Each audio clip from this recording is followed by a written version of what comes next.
Why you lie and you cheat and you try to make a fool out of shit.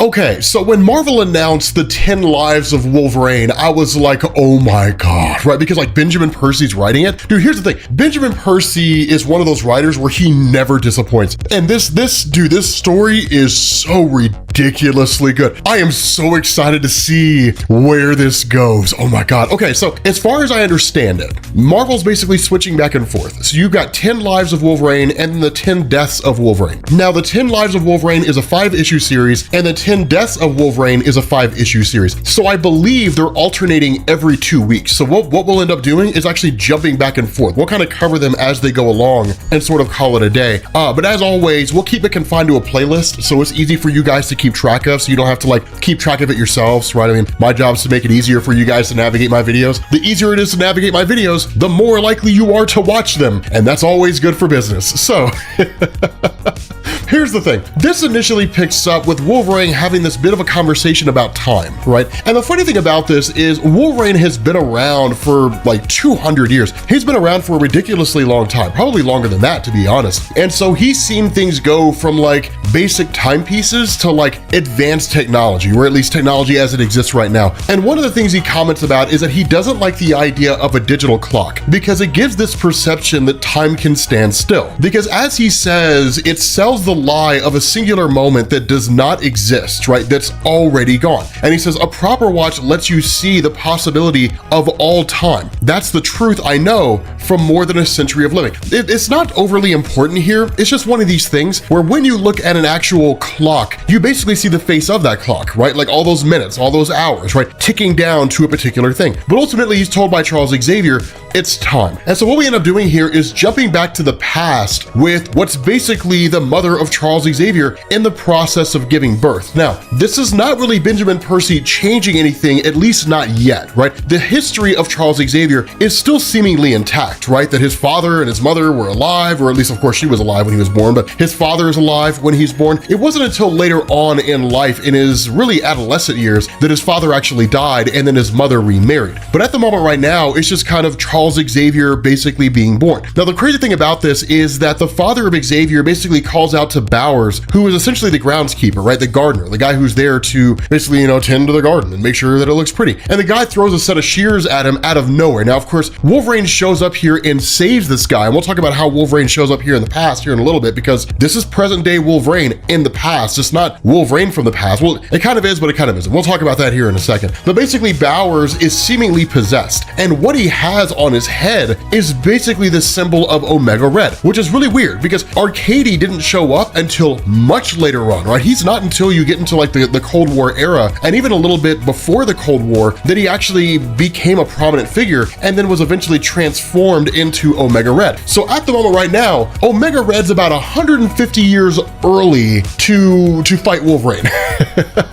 He's not supposed to be there yet, but it's kind of crazy because they look similar, right? Now, of course, he's also basically got his tentacle appendages and basically goes through and starts attacking Wolverine. Of course, the idea is for him to basically track down and to basically destroy Charles Xavier seemingly before he's born. Now, as far as that goes, what we actually end up doing is jumping back to the present day at the hatchery. Of course, those of you guys who recall the hatchery from the entirety of Jonathan Hickman's X-Men run, that's where dead mutants are basically reborn. And what ends up happening here is that Omega Red overpowers one of the five and then basically uses him to access a kind of hidden archive, right? Where basically only the five and like Charles Xavier, Magneto, members of the Quiet Council are able to access. What he's looking for is documentation that they actually have the ability to create the carbonadium synthesizer. Now, one of the things to know that's going on with Omega Red at the moment in the X-Men comics, and honestly, we haven't covered the Wolverine solo series for a little while, so that might be something that we should go back and do, or at least kind of pick up with once this is over. I don't want to cover two different Wolverine stories at the same time. It might end up throwing people off.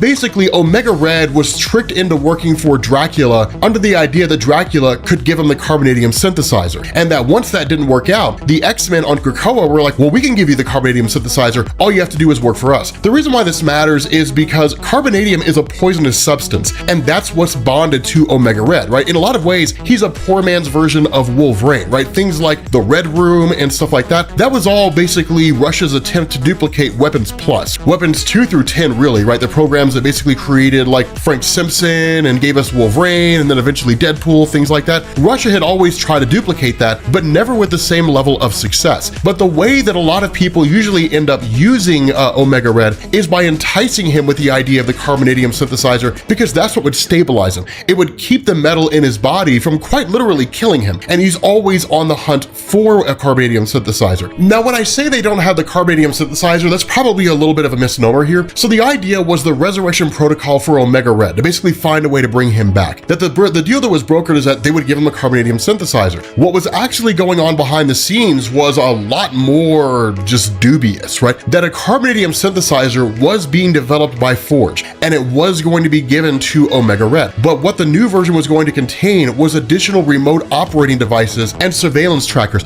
In effect, they would give Omega Red a carbonadium synthesizer, but they would attach strings to it. That he would basically be a puppet for the Quiet Council, for the mutant nation of Krakoa. He would lose his agency, right? He would lose his ability to operate of his own accord. Now, a lot of this, and what was really interesting is that a kind of complaint was issued, like, why are we doing this, right? Like, if we are agreeing to basically resurrect Omega Red and the event that he dies, then why not just take away the carbonadium that's poisoning him, right? Why not just resurrect him in a purified form, as opposed to creating some carbonadium synthesizer that's going to allow us to treat him like some kind of animal that we keep on a leash? The response of Beast, which is pretty extreme here, is you are a creator of technology for Krakoa, and you will create the technology that you are assigned to create. So create what we told you to make. The Quiet Council, those in power in Krakoa are seemingly just as crooked as the various human populations that they condemn for their own corruption and so on and so forth. And so jumping back to the past, this is where things get really cool, because what you end up getting is basically the birth of Cassandra Nova. Now, what's kind of interesting here is Benjamin Percy rolls with the punches when it comes to Cassandra Nova as a character. So for those of you guys who don't know about her, Cassandra Nova was created a new X-Men, right? She was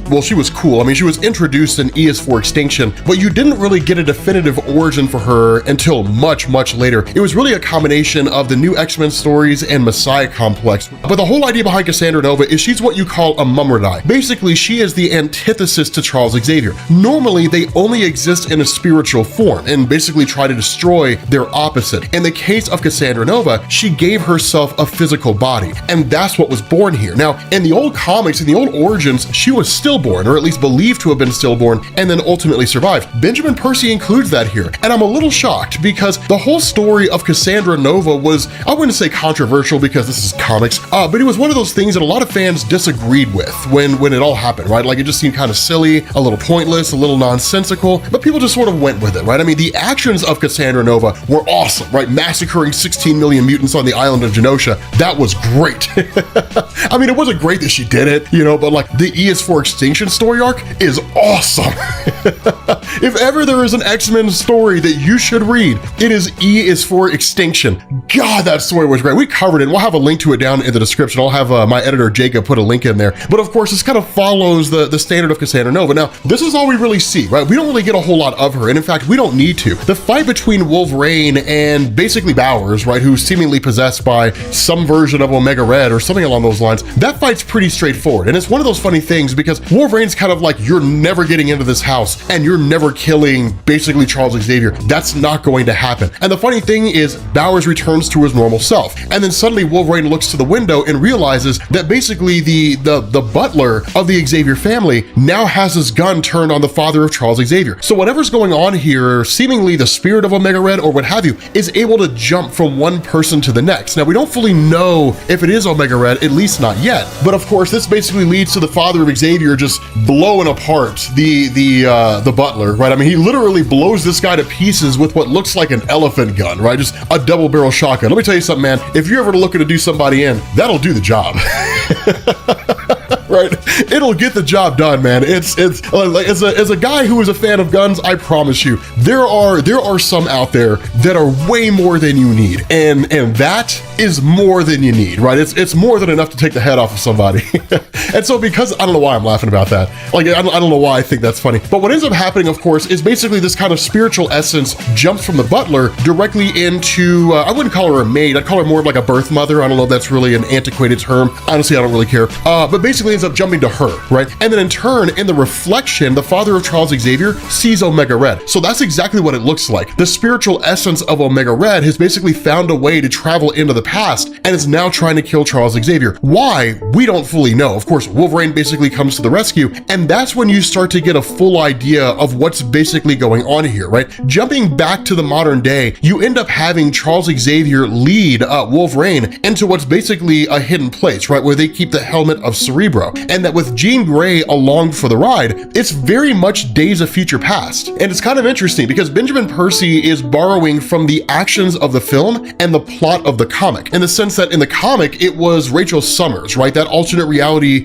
daughter of Jean Grey and Cyclops, who sent the mind of Kitty Pryde into the past, whereas in the movie, it was the mind of Wolverine that was sent into the past. That basically Wolverine's mind is teleported into history in order to ensure the survival of Charles Xavier, because seemingly Omega Red, whether he's been contracted to do it or because he's chosen to do it on his own, most likely he's been contracted because Omega Red's kind of an idiot, has basically found a way to travel into the past and then try to kill Charles Xavier. And that's why Wolverine's here, is to basically save the life of Xavier during all these different assassination attempts. And so during this whole thing, with this great big huge fight that's going on, one thing that's not explained here is how it is that the tendrils of Omega Red are able to manifest in people who are just there, right? Just random people. It looks like it's just kind of like bone, right? It looks like it's literally just bone protrusions. So seemingly it's the ability to just kind of manipulate the bone structure of the individuals he possesses in order to create tendrils and then use those to ensnare people. It's pretty eloquent in terms of how it's done, because at this point in time, in terms of the history of the Marvel Universe, Wolverine has not undergone the adamantium treatment yet, so he still has bone claws. So if Omega Red were to just kind of show up here, right, just sort of teleport himself to the past, that seemingly he would have carbonadium, he'd tear Wolverine to pieces. Wolverine would never have a chance, right? I mean, he'd just rip his head off of his body, and according to the Xavier protocols, that's all you got to do, right? That'd be the end of him. Now, of course, with everything going on, the mother of Xavier just basically pulls out this elephant gun and is like, I don't know what's going on here, but both of you get out of here now, right? Like, leave this place and do not ever come back. And so switching back to the present day, following Omega Red's realization of what Krakoa intended to do with the carbonadium synthesizer that they were going to give him, he passes through one of the Krakoan gates and then travels to Russia. And the crazy thing is, of course, he overpowers a couple guards here and there, nothing too big going on. And then once he enters into the Kremlin, seemingly he's met by Mikhail Rasputin. Now, here's the thing. It looks like Mikhail Rasputin. It might not be, right? But it looks like Mikhail Rasputin. And let me tell you guys something, man. If Mikhail Rasputin is involved in this, man, right? And it's one of those crazy things, because what it looks like is Mikhail Rasputin and maybe people under him have basically seized control of Russia, right? That the president of Russia has essentially been compromised. And there's even some notes that are left there from Sage's logbook that, like, it looks like it's Mikhail Rasputin's doing, right? That he's trying to create possibly some kind of geopolitical crisis. But regardless of what his own personal motivations are, I love Mikhail Rasputin. This guy's so cool. One of the best things he can do is use people's powers against them by manipulating energy. So like when he was fighting Iceman, for example, and he turned his body solid, it's just stuff like that, right? Just things like that. Mikhail Rasputin is just, he's great. He's not overpowered, right? He's just powerful enough that he's a legitimate, credible threat, but he's not so overpowered that he seems ridiculous, right? He's just a great villain. Just a great villain. I love Mikhail Rasputin, right? This guy's just phenomenal. But of course, Wolverine basically ends up stepping in, of course, once Xavier falls in the arms of Sharon, ends up cutting the umbilical cord, and then tells the Omega Red possessed maid or birth mother or whatever, like, come and get him, right? Of course, because Omega Red's an idiot, he goes charging, and then in turn, Wolverine moves out of the way, and that leads to this woman just flying out of the window and then basically crashing onto the ground below. And so what it does from here is we don't really get any kind of conclusion, right? Seemingly this failed assassination attempt against Xavier is resolved. From there, you jump to the 1960s, right? When Wolverine was part of Team X, when he was basically out there serving alongside like Sabretooth and Maverick and Mastodon and those guys, although really it only looks like the three of them. And then when all this is going on, Wolverine's like, I have no idea what in the world is happening. Of course, Sabretooth seemingly saves him, and it's just like Wolverine basically ends up taking over the body of himself. So seemingly he was just kind of out there, right? Just he was there, but didn't really seem to know exactly what's going on. And even now he seems somewhat lost. And Jean Grey basically appears and she says, like, you are in Colombia, Wolverine, and the target you're looking for is 25 miles south by southwest of here, right? You have to save Xavier. The clock is ticking. What's basically going on here through the 10 Lives of Wolverine is that Wolverine's mind is being sent to different points in his own history in order to save the life of Charles Xavier. And seemingly what's happening here is Benjamin Percy is tying those things into existing events or creating new events. Because for those of you guys who are familiar with the history of Wolverine and Team X, you guys know a lot of important things go down in Colombia. Some of the more significant moments of Wolverine's own past take place in Colombia. So I am very, very curious to see what direction this goes in, but I'm on board, man. I am excited for this. With that being said, guys, we're gonna bring this video to an end. Thank you all for watching, and I will catch you all later. Peace.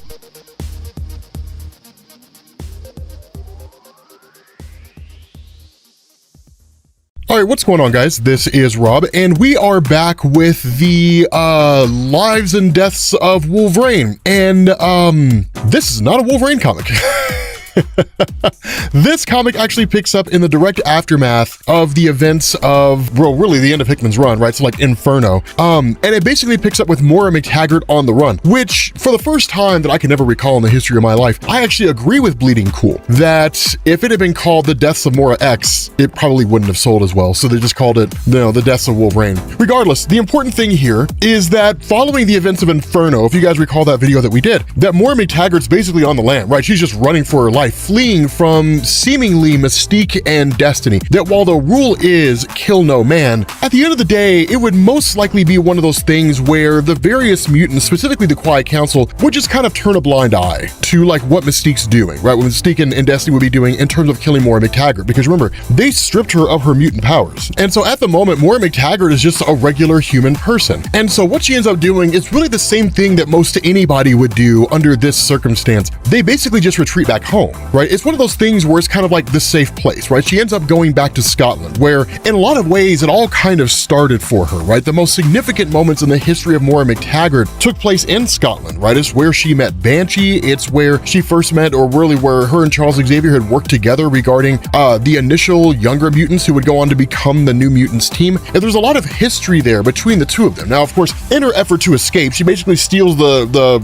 vehicle of a guy that's just packed with sheep, right? Which just kind of seems like a dick move, but basically just takes off, right? Just gets out of there as fast as she possibly can. The problem with this is that she basically ends up coughing up blood while she's here. And that's when she starts to realize something's wrong. And so at that point, we actually switch over a few days later to Krakoa and the Green Lagoon, right? Now, you guys know the Green Lagoon is basically the bar in Krakoa where everybody goes, they hang out, they party, all that kind of good stuff. But then people start to realize that there's something going on with Black Tom's drink, right? That something's wrong here. They don't know exactly what it is. They suddenly just know that something's off. And so what this does is it leads to a kind of investigation where there is this sort of poking around, trying to understand what's happening. Now, of course, as Black Tom's doing this, it's one of those things where he's like, okay, there's something wrong with like the veg, right? Basically the substance they use to create these drinks. And that while there have been earthquakes before, what seems to be happening now is something much greater than what they've experienced. And so once Black Tom gets to where the veg is, right? The source of like the different drinks and all that kind of stuff, there's just some giant egg that's growing there. And we have no earthly clue what it means, right? And so at that point, you basically switch switch over to the city of New York. Now, of course, this is Moira MacTaggert getting a kind of exam of sorts, but she's also talking with Dr. Jane Foster, who of course you guys know was previously Thor. Now, a lot of this has to do with the fact, and that's kind of one of the questions people would ask is, why didn't she go to a hospital anywhere else? Because Jane Foster would be able to keep things under wraps, right? Jane Foster could basically change her name, that kind of a thing. Because while Jane Foster doesn't know everything that's going on, and Moira MacTaggert doesn't directly clue her in, Jane Foster knows enough to know who Moira MacTaggert is. That seemingly the life and times of Moira MacTaggert as we've seen them over the years in Marvel Comics, even before the events of like Jonathan Hickman's House and Powers of X and all that kind of stuff, is all seemingly the same. And so while you don't really see her with a lot of involvement among the larger superhero community, everybody knows her as the mutant geneticist, right? So she just kind of has that level of respect among the various people who exist out there in Marvel Comics. But the information that she gets from Jane Foster is that 1, she's got stage 4 lung cancer, and 2, the cancer is metastasizing. So what this does is it basically gives us a countdown. She even asks for like the petals from Krakoa, right? Those plants that can basically cure illnesses. And we're given a couple explanations here. The first is that the waiting list for this is enormous, which makes sense. There's people out there with all kinds of illnesses and so on and so forth, and conventional medicines just don't cure them. They're not really designed to because of the fact that these illnesses are so incredibly advanced. But at the same time, even if any of these medicines from Krakoa were available, it wouldn't be able to cure the cancer of Moira MacTaggert. Now, this is kind of a mainstay of Marvel Comics, and it's one of those things that Marvel never really bothers to make sense out of, right? Ever since the death of Captain Marvel storyline way back in the day, right, back in the 1980s, that has been one of those things where essentially cancer is like the end-all be-all for anybody in the superhero community, and it doesn't really matter who they are. Now, how you reconcile this with someone who's like an external, with a person who is, by all standards of measurement, legitimately immortal, meaning they will never die of any illness or disease or anything along those lines, that the only way to kill an external mutant is to cut their head off their shoulders. That's it. Right? It's the only way to kill them. But if you never harm them, and presumably they don't really have the power of indestructibility, they will live until the Earth dies, right? It's just kind of how those things exist. And that's assuming they don't find a way off the Earth, right? They would just continue living on until the end of all things, basically until the universe collapses, right? That's just kind of the gift, or even the curse, if you want to look at it that way, of being an external. How do you reconcile that, right? How do you reconcile with somebody like Thanos, or somebody like Wolverine, or Deadpool, or people like that with a healing factor? And so it's one of those things where you would have to believe by now, if for no other reason than self-preservation, surely humanity would have found a way to take the healing factor of somebody out there, whether they take it by hook or by crook, and then use that as a means to basically create a cure for cancer, even if Krakoa hadn't done it. Because we have to believe that somebody like Wolverine or Deadpool wouldn't be able to die from cancer. I mean, it's just one of those things Marvel never really reconciles. It's just kind of like, if you're a hero and you get cancer, that's the end of you.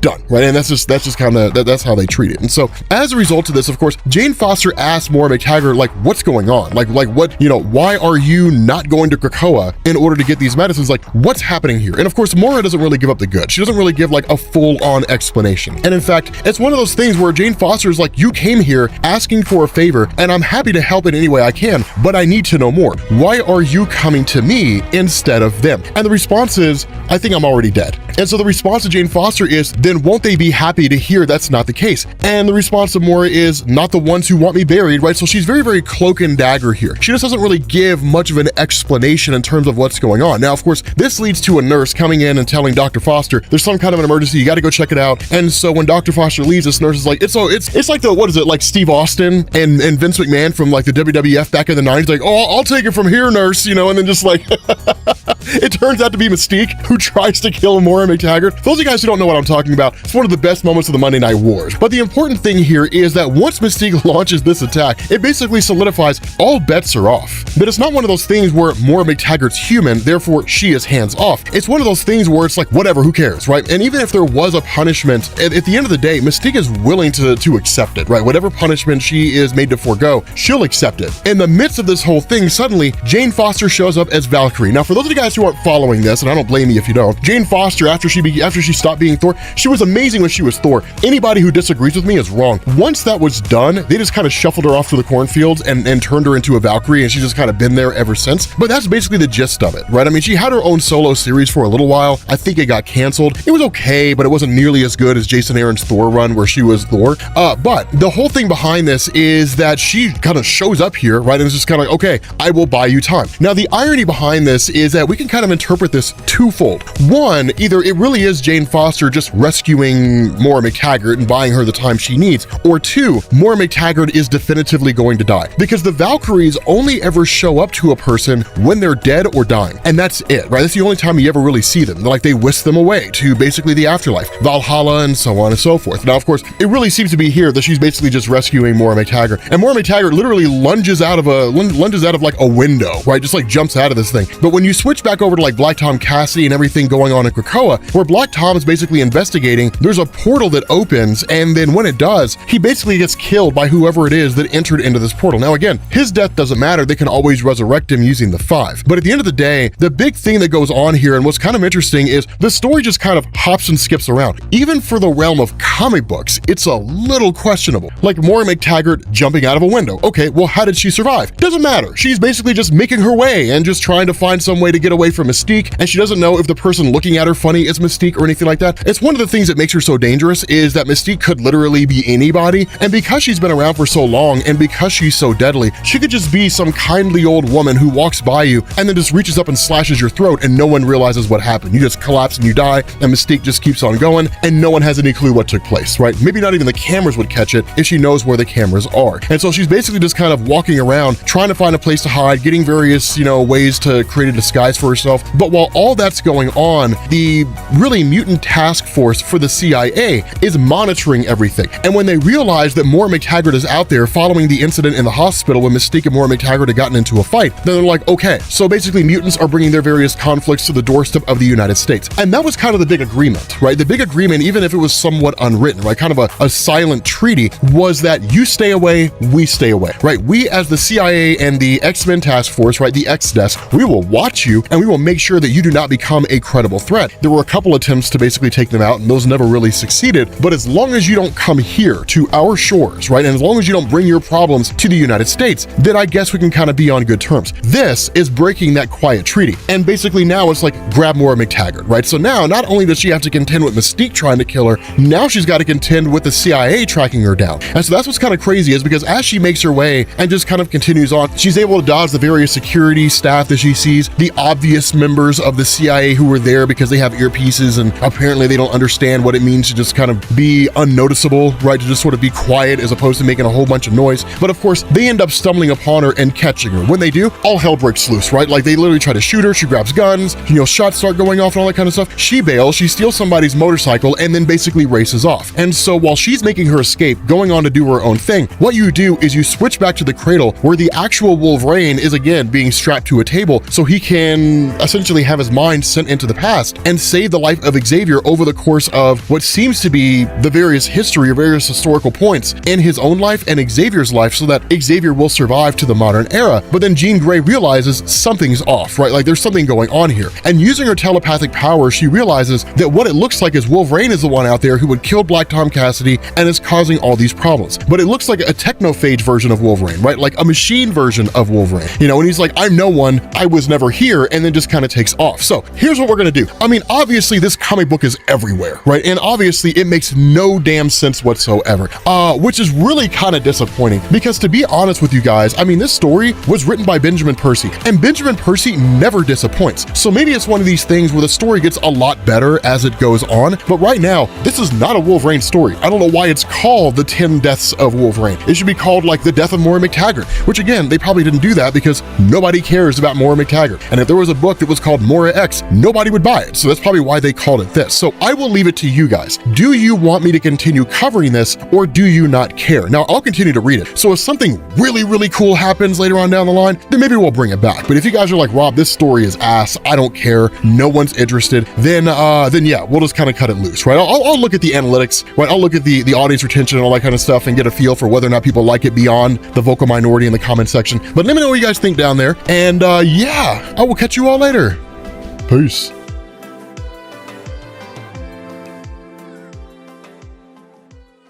What's going on, guys? This is Rob, and we are back with the 10 Lives of Wolverine. And kind of the funny thing about this, when I did the 10 Deaths of Wolverine, I thought you guys were gonna hate it. And you guys were like, no, we wanna see where the story goes. And I was like, okay, I guess.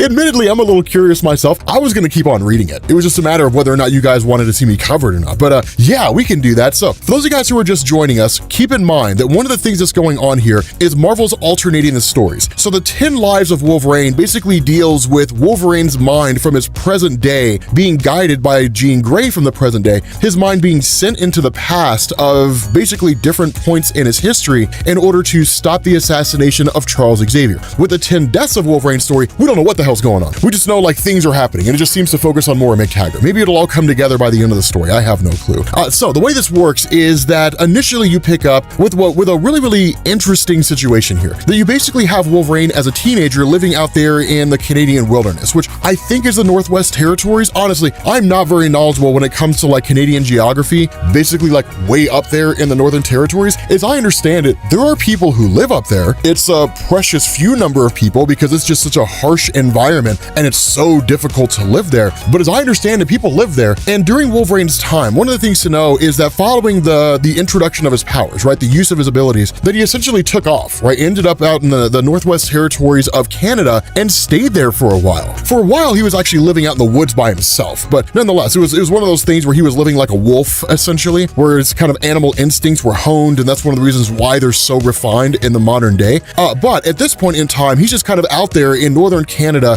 basically just fighting a polar bear in the sort of gladiatorial games kind of thing. It more or less seems to be one of the ways in which he earns his keep around here, but one of the things that happens is that in the middle of this fight, suddenly the transition takes place. Now, this is where things are interesting, because in the first 10 Lives of Wolverine video that we did, the first story, we basically picked up with Wolverine when his mind was sent into the past of his younger self in order to basically save the life of Charles Xavier when Xavier was being born. And so just based on that, the assumption that I had is that all the stories would basically go forward covering these kind of hallmark moments of Wolverine's life, and the fact that he would have to kind of deviate from what he was supposed to be doing at the time in order to save Charles Xavier at that point in time. What it looks like is going on here is that the attempted assassinations of Charles Xavier actually go back much earlier than that, and in fact, it's really the attempt to destroy the Xavier family line. And so that X that you see on his head, kind of like the energy X, that's basically the mind of Wolverine from the present day taking over the body of his younger self. And that, of course, he's also guided by Jean Grey. And that's why he just kind of bails out, just takes off and runs,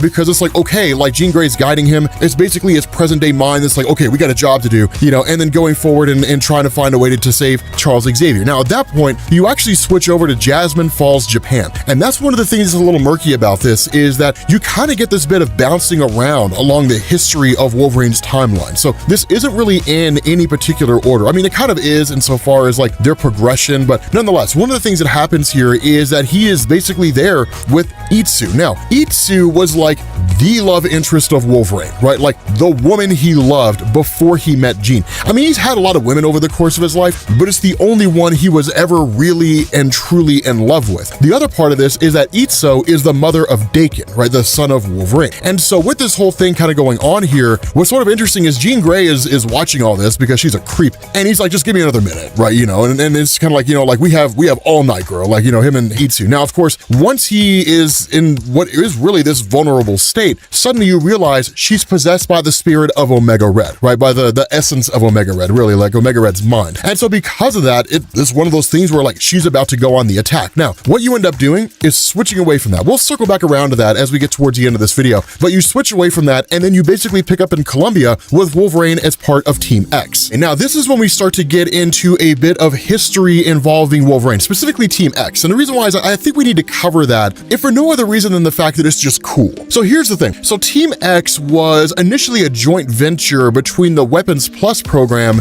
and the United States CIA. Of course, Weapons Plus was basically the attempt to create super soldiers, which included Captain America as Weapon 1, albeit without his knowledge. Of course, that was established in Grant Morrison's New X-Men. And then basically all the iterations after Captain America following his presumed death, going all the way up to Weapon X, which was Weapon 10. Now, initially, when you had like Wolverine and Maverick and Sabretooth and these guys who were all all part of Team X, they were not initially part of the Weapon X program yet. That wouldn't come until about a decade after the team disbanded. Instead, they were just one of many groups that existed out there that were Black Ops wet work teams furthering the agenda of the CIA, and in doing so, establishing the validity of the Weapons Plus program insofar as creating what are in effect super soldiers, but without having to do anything particularly special to them. I mean, don't get me wrong, at this point in time, Weapons Plus is still making weapons programs, right? So like, I believe, and I'm not going to swear to that because Marvel doesn't really give us like a definitive timeline, but I believe at this point in time when Team X is off doing their thing, Weapons Plus is working on weapons 7, 8, and 9, I think is what they're doing. And then eventually Professor Thornton and Carol Hines and Abraham Cornelius will turn their sights to Wolverine and Maverick and Sabretooth and Silver Fox and basically bring them in as the 10th iteration of the Weapons Plus program, also known as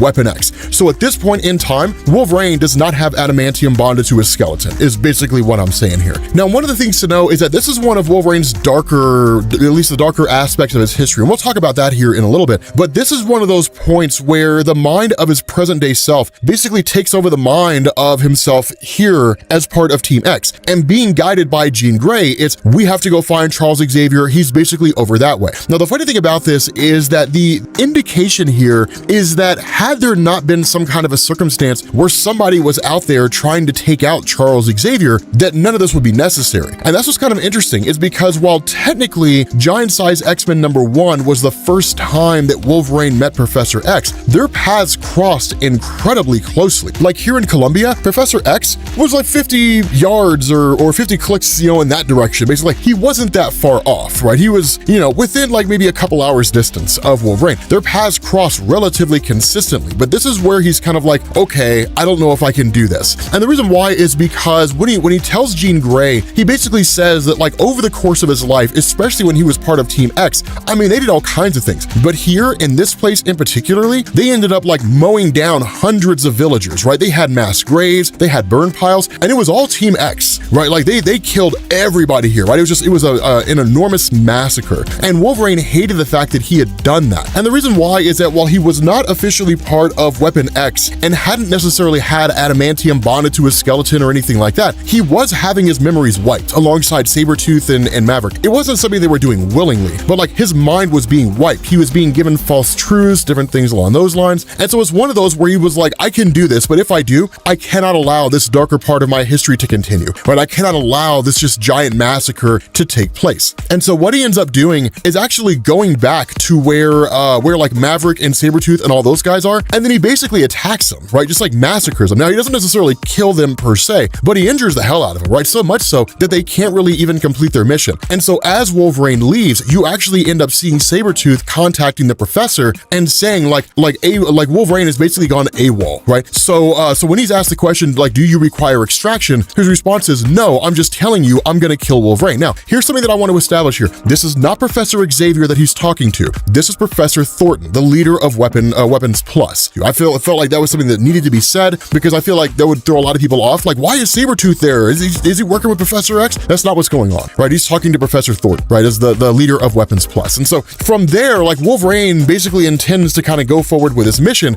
And this is where things get particularly interesting here, because at that point, you basically jump back to a point whereby Wolverine and Domino and basically Omega Red operating as what is in effect X-Force as part of the whole Krakoan campaign and everything, where basically they're tracking down a guy by the name of Maxim Ivanov, who was essentially the head of the Russian Hellfire Club, as he calls it. And then he basically took over a kind of a bathhouse for himself. The intention is to grab him, extract him, and interrogate him in Krakoa to find out basically how far-reaching the Russian Hellfire Club is, as well as what impact it's having on like the mutant population, because they've literally made life hell for like Domino and seemingly anybody else as part of X-Force who stumbled across their path. Once this happens, here's the reason why this matters. Once this happens, and basically Omega Red runs and enters the bathhouse, he's actually met by Mikhail Rasputin. Now, the reason why we're getting this here is because we didn't fully know why it is that Omega Red is the one who's basically hunting down Professor Xavier through the timeline and trying to kill him, or at least destroy his family line. This seems to be the reason why, but even then we're not 100% sure. When Mikhail Rasputin shows up, right? And remember, Mikhail Rasputin is a guy who has the ability to alter matter on a localized space. He's one step away, right? He's one writer away from being a guy who can alter reality on a universal scale, right? Because one thing to keep in mind, when it comes to altering matter, some people can do it on a local level, right? Iceman is a good example of that. And then there are people who can do it on a universal level. Franklin Richards is an example of that. All it takes is one writer and that character getting just a power boost, suddenly you can alter reality. Because being able to alter the movement of matter is only one step away from being able to just separate molecules and then recombine those atoms into new molecules, right? It's literally just one step away. And so it's one of those things where Mikhail Rasputin is one of my favorite characters of all time. One, because of just the story arcs he's been in, which have been amazing. And two, because of his potential, that he could just be ridiculously OP one day. But what he does here is he actually just kind of alters the body of Omega Red momentarily and then deactivates the tracking device on the carbonadium synthesizer that was given to him by the Quiet Council in Krakoa when they resurrected him, right? Remember, the promise they made is, if you do what you're supposed to do, we will resurrect you and we will give you a carbonadium synthesizer to essentially stabilize your body. What he didn't know and what he later found out is that they had basically done this with a tracking device. They were treating him like some kind of an animal, right? Like a dog that they were keeping on a leash. Mikhail Rasputin is deactivating that. And one of the reasons why is he says, at some future point in time, you will come back to me, right? At some point in time, you will come to me and you will seek my aid as repayment for what I've done for you here, but also because you will have a vendetta. And so this seemingly is, or at least kind of gives us this early indication of why Omega Red is basically trying to kill Charles Xavier. But again, what we end up doing is jumping back to 1900, right? Teenage Wolverine as he's being guided by Jean Grey. And what you actually have here is a guy named Captain Xavier, seemingly back in the year 1900, the beginnings of the Xavier family line, or maybe as far back as they're willing to go. We might even find the Sabretooth is going back further, right? We might find that in future stories. But basically what ends up happening is essentially Hollingsworth tries to attack him, of course, being possessed by Omega Red. And then in turn, once Hollingsworth is like thrown overboard, or really just kind of ends up lunging himself overboard, that everybody else is possessed by Omega Red. And then literally Captain Xavier is like, okay, so it's mutiny then, is what's going on here. And it's one of those things where what Omega Red really seems to do is basically feed on the anger and the disdain of the people around him. And the reason why is because these guys have basically been stuck in ice for quite some time. And that while they had basically managed to catch some seals and whatnot, being stuck in the ice, in the darkness, in northern Canada, basically pissed them off. And essentially what it looks like is Omega Red is building on that, right? Omega Red is using that hatred and that anger. Now, from there, we actually end up finding out Wolverine is heading directly towards Captain Xavier. So presumably, of course, it looks like he'll end up saving his life. We don't find out here. Instead, what we end up doing is switching over to the fight between Itsu and Wolverine when Itsu, possessed by Omega Red, goes in for the attack. And it's one of those things where Wolverine is doing everything he can to basically neutralize her without having to kill her. But knowing Omega Red as he knows him, and knowing how capable Itsu is as a fighter, Wolverine seemingly realizes the only way to stop this is to kill Itsu. And so what it looks like Marvel's doing here is, unlike the origin of Daken and like the death of Itsu as it was originally told, which was that Itsu was killed by seemingly Sabretooth, I think, that instead it actually ends up being Wolverine who has to kill her. And Wolverine is the one who's responsible for the death of Daken's mom. And so this is why I say, I feel like Marvel's going to be going through and changing the history of Wolverine, changing his origin up, right? Just kind of switching things around. I don't know if that's going to be the case or not, but let me know what you guys think down in the comments section. Either way, thank you guys for watching this video, and I will catch you all later. Peace. What's going on, guys? This is Rob, and we are back with the 10 Deaths of Wolverine. Deaths of Wolverine? Basically the story of Moira X. And again, like, I didn't think you guys would love the first one as much as you did. It was kind of crazy. Like, I was just like, do you guys really want me to continue this? Because it seems a little weird, and you guys were like, yes! I figured so many of you guys are just gonna be like, no, I don't want to see this anymore. So here's the thing, right? Again, the whole idea behind this is that this story largely follows Moira MacTaggert, right? The whole thing behind this basically being after her ousting, where she was basically booted from Krakoa and basically sent, kind of given a little bit of leeway or a little bit of lead time, and that Mystique was like, I'm gonna find you and kill you, just so you know. She's basically been on the run ever since. What she ends up doing is basically running up on a gas station where some poor sap starts making conversation with the wrong person, and basically she grabs a burner phone, phone, ties the guy up, duct tapes his mouth, and then calls Jane Foster. Now remember, Jane Foster was the one who initially did an examination on Moira because she was like coughing up blood, different things like that. She didn't fully know what was going on, and they ended up determining that she basically had cancer. But while Moira's been on the run, Jane Foster's been investigating this whole thing, which, by the way, gas prices are $3.20. Must be nice, right? Like, gas prices are $4 where I'm at. But what ends up happening is Jane Foster basically realizes that with this cancer that Moira MacTaggert has, that it's got floronic matter that's woven directly into it. What this indicates is Moira may or may not have cancer, but whatever it is that's killing her basically came from Krakoa. In effect, you could make an argument she was poisoned. And that's really what it looks to be here, right? That's what it really looks like here, is that she was either slowly being poisoned or was suddenly poisoned, and now it's basically killing her. And so in response to that, of course, she basically ends up kind of going on the run. And while she's doing that, you have this alternate version of Wolverine who shows up, attacks some guys who are basically shark hunting, kills them all, or really just makes them like jump in the water and leaves them there. But I mean, come on, like he leaves them stranded in the middle of the ocean. These guys are gonna die. And then takes the boat and basically heads after Moira MacTaggert. Now for Moira herself, this is cool, man. I love the way Benjamin Percy does this, right? It was one thing to show us Moira MacTaggert in terms of like how ruthless she could be regarding the whole plan she had, right? One of the things that was established in Hickman's Inferno is that up until that point, it was largely believed that Moira MacTaggert was working with Xavier and Magneto in order to engineer a circumstance whereby mutants could basically survive the future Holocaust they would go through, and facing off against basically like the post-human race, so kind of like evolved humans as well as like machines. But the reality of the plan is that Moira MacTaggert basically expected, or at least intended, to engineer mutants in such a way to where she would basically wipe them out, where they would just be born without a mutant gene. And then there would be no war between humans and mutants and post-humans because there would be no mutants. So the war could never happen in the first place. It is one thing to give us that, right? And to say, damn, man, that's kind of cold-blooded. Dude, what she does here is nuts, man. This is some crazy stuff. So check this out. She comes to this realization that the means by which she's being tracked is largely because of the phalanx arm, or the Technoc arm that she has, right? This is a piece of technology that basically came from like Warlock. It's living machinery is really what it is. And so in realizing that, she's like, the only way to do this is to basically cut it off. Now remember, she has this because she lost her arm. So she's literally gonna cut off this artificial arm that she has. This chick, not even lying to you guys, right? Not even lying. This girl fills, like, she literally charges up an iron, right? So like she turns an iron on, basically starts heating it up. She fills a bathtub with water and iodine, right? Which iodine is really good for like killing bacteria and so on. Gets into this thing, right? Like naked as the day she was born, and then drinks a whole bunch of whiskey because Lord knows she's gonna need it. Like heats up a knife and then cuts her arm off, and then uses an iron to cauterize the wound. Let me tell you something, man. That's some hardcore, and I'm not even lying.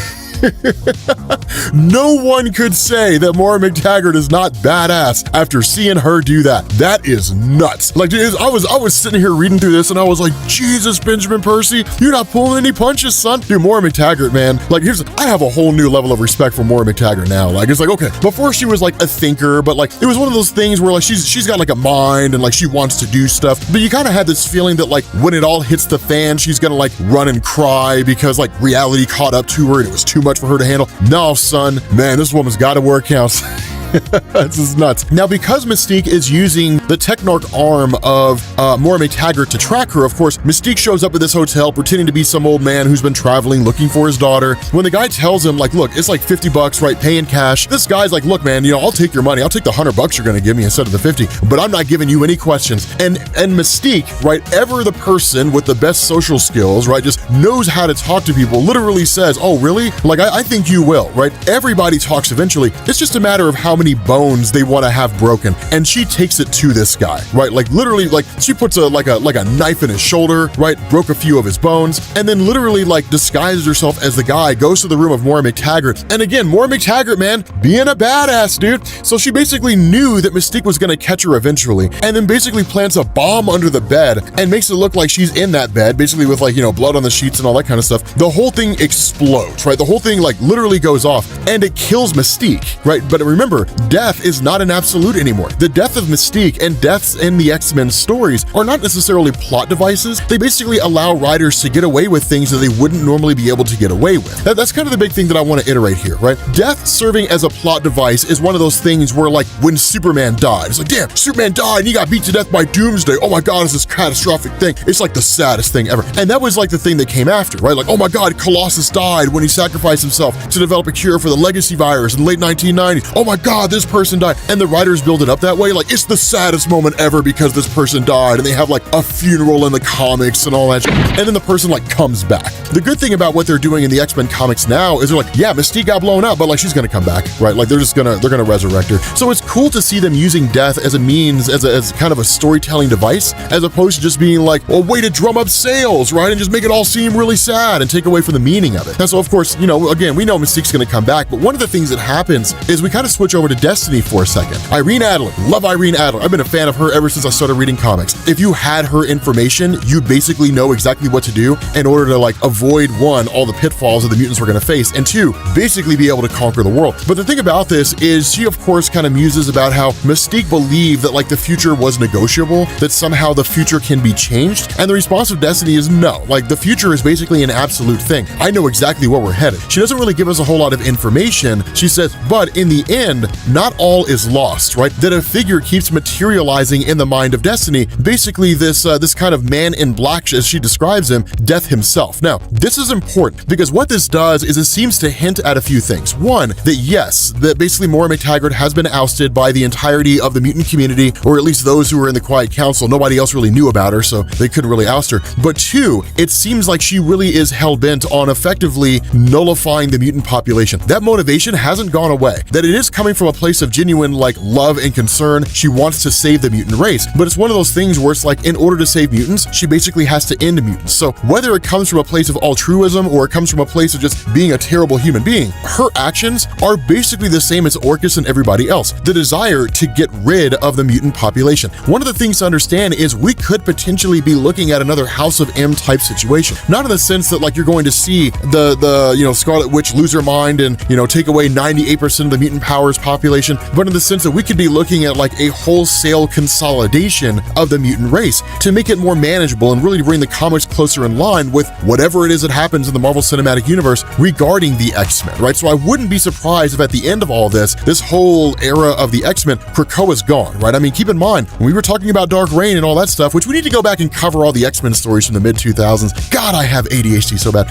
One of the things that happened is the X-Men left Westchester, right? They left New York. They took up residence on an island called Utopia off the coast of San Francisco, and that didn't last too long, right? They eventually ended up going back, and then now you basically have them on Krakoa. So again, it's one of these things where this whole thing about Krakoa will likely come to an end. When that'll happen, we don't fully know, but we know that eventually it will. The other part of this is that the pod that this evil version or this dark version of Wolverine emerged from is basically being investigated by Forge, and really just kind of being followed up on with like Jean Grey and Professor X, right? They're kind of keeping an eye on Forge as he's doing all this. And one of the things that Forge says is like, this pod, whatever this is, the biology doesn't match up. Basically, this thing is thousands of years older than Krakoa. So how it could possibly be on Krakoa and us not know about it or having just recently discovered it doesn't make any sense, right? Like, we would have noticed this when Krakoa formed. The only alternative here is that this is basically an object out of time, that it ended up here, but it's either not from our time and it's from a different place in time entirely, and somehow just manifested here. We don't know. Like, I have no real idea. And honestly, Benjamin Percy ain't giving us any details. Like, that's literally all we get on this thing. But then at that point, you switch back to Wolverine, and this is when I think we start getting clues on what's going on with Wolverine himself. That what happens here is that when Wolverine emerges, right, when he shows up at what was basically the hotel where everything went down between Mystique and Moira MacTaggert, that of course cops are on the scene, the fire department's on the scene, putting out the fire, all that kind of stuff, you know, emergency services, basically what you would expect.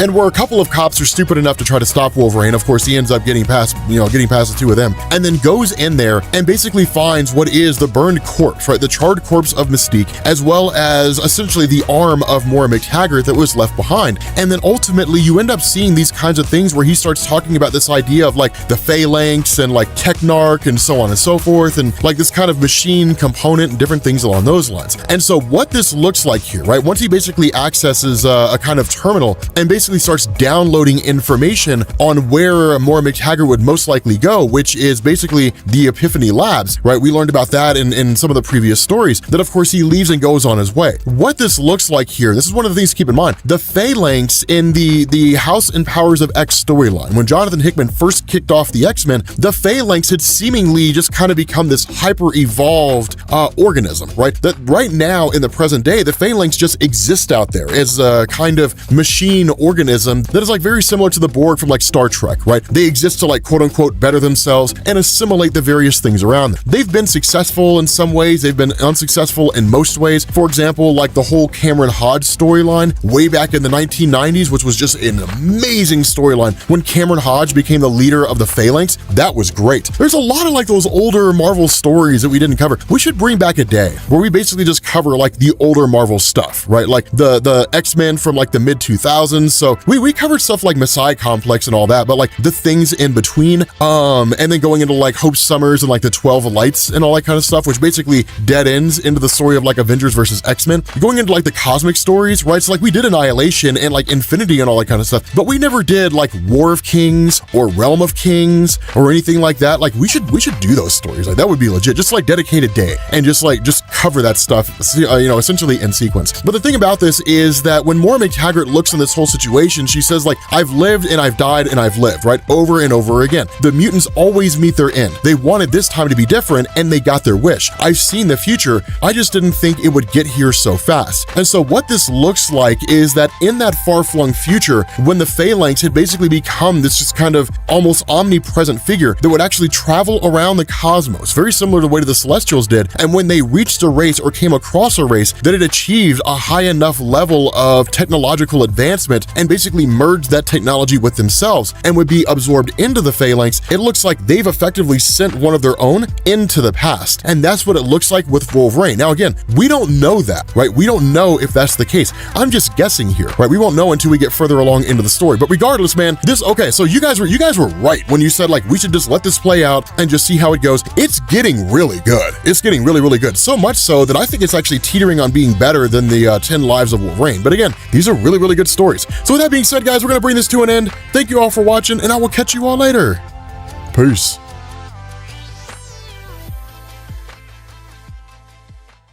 What's going on, guys? This is Rob, and we are back with the 10 Lives of Wolverine. As always, if you guys want to keep up, make sure you check the playlist down in the description. We have all the videos that we've done in order. There's only 5 of them so far, so it should be easy to keep track. And then again, once we're done with all this, we'll just combine them all into a full story, right? So 10 Lives of Wolverine, 10 Deaths of Wolverine, because they are essentially 2 different stories, even though Marvel's sort of releasing them bi-weekly. Maybe they wrap together in the end. I'm not 100% sure. But the important thing here is that this story initially opens up with a bit of a discussion by Wolverine in terms of like the curse of longevity. There's something to understand about Wolverine, and we've talked about this before. Wolverine is not an external. For those of you guys who don't know what that means, in Marvel Comics, you have different types of mutants. You have proto-mutants like Gabriel Shepard, who are really, really, really, really powerful. And then you have external mutants, and then you just have like regular mutants. External mutants are mutants who are legitimately immortal. They're not indestructible. You can cut off the head of an external mutant, and that would basically kill them off, right? So long as their head is not reattached to their body, they'll basically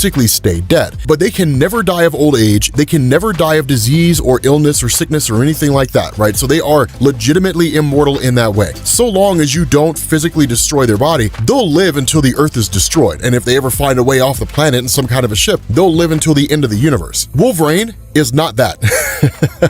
Wolverine's just a person with a healing factor. There is an actual time frame for Wolverine. So there was a what if story that was written, and I can't remember exactly which one it was, but basically it gave us this idea that Wolverine lived about 1,000 years, and that was with adamantium bonded to his skeleton. If he didn't have adamantium bonded to his skeleton, we could just kind of estimate and say maybe he lives for 5,000 years or something along those lines. But the thing about this is that Wolverine has this conversation where he talks about the idea of longevity, right? He talks about what it means to be, by all standards of measurement, essentially immortal. Wolverine's only been around for a couple hundred years. So if we were to take that 1,000 year period, right, we divide it into quarters and we say 250 years is the equivalent equivalent of you or I being 25 years old. That's basically where Wolverine resides in terms of his overall longevity. With all the time that he's spent, he's only about 25% of the way through his life. But what he talks about here is that the reality is being that old and having been made a weapon over the course of his life and different things like that the fighting never ends. And seemingly, there's always someone after Wolverine. Now, there have been instances where Marvel's wrote his character in such a way to where he tries to quote-unquote retire, or at least what passes for retirement when it comes to Wolverine. But in the end, someone always comes after him. Whatever the case happens to be, right? They want to kidnap him, brainwash him, use him as a weapon. There's always someone after him. And so the reality is that his life is marked by conflict and fighting. That's all it ever really is. And he can't really find any moment of peace, but occasionally he does. And when he talks about this idea of longevity, he says what makes the average person's life so valuable, what makes it so worth living,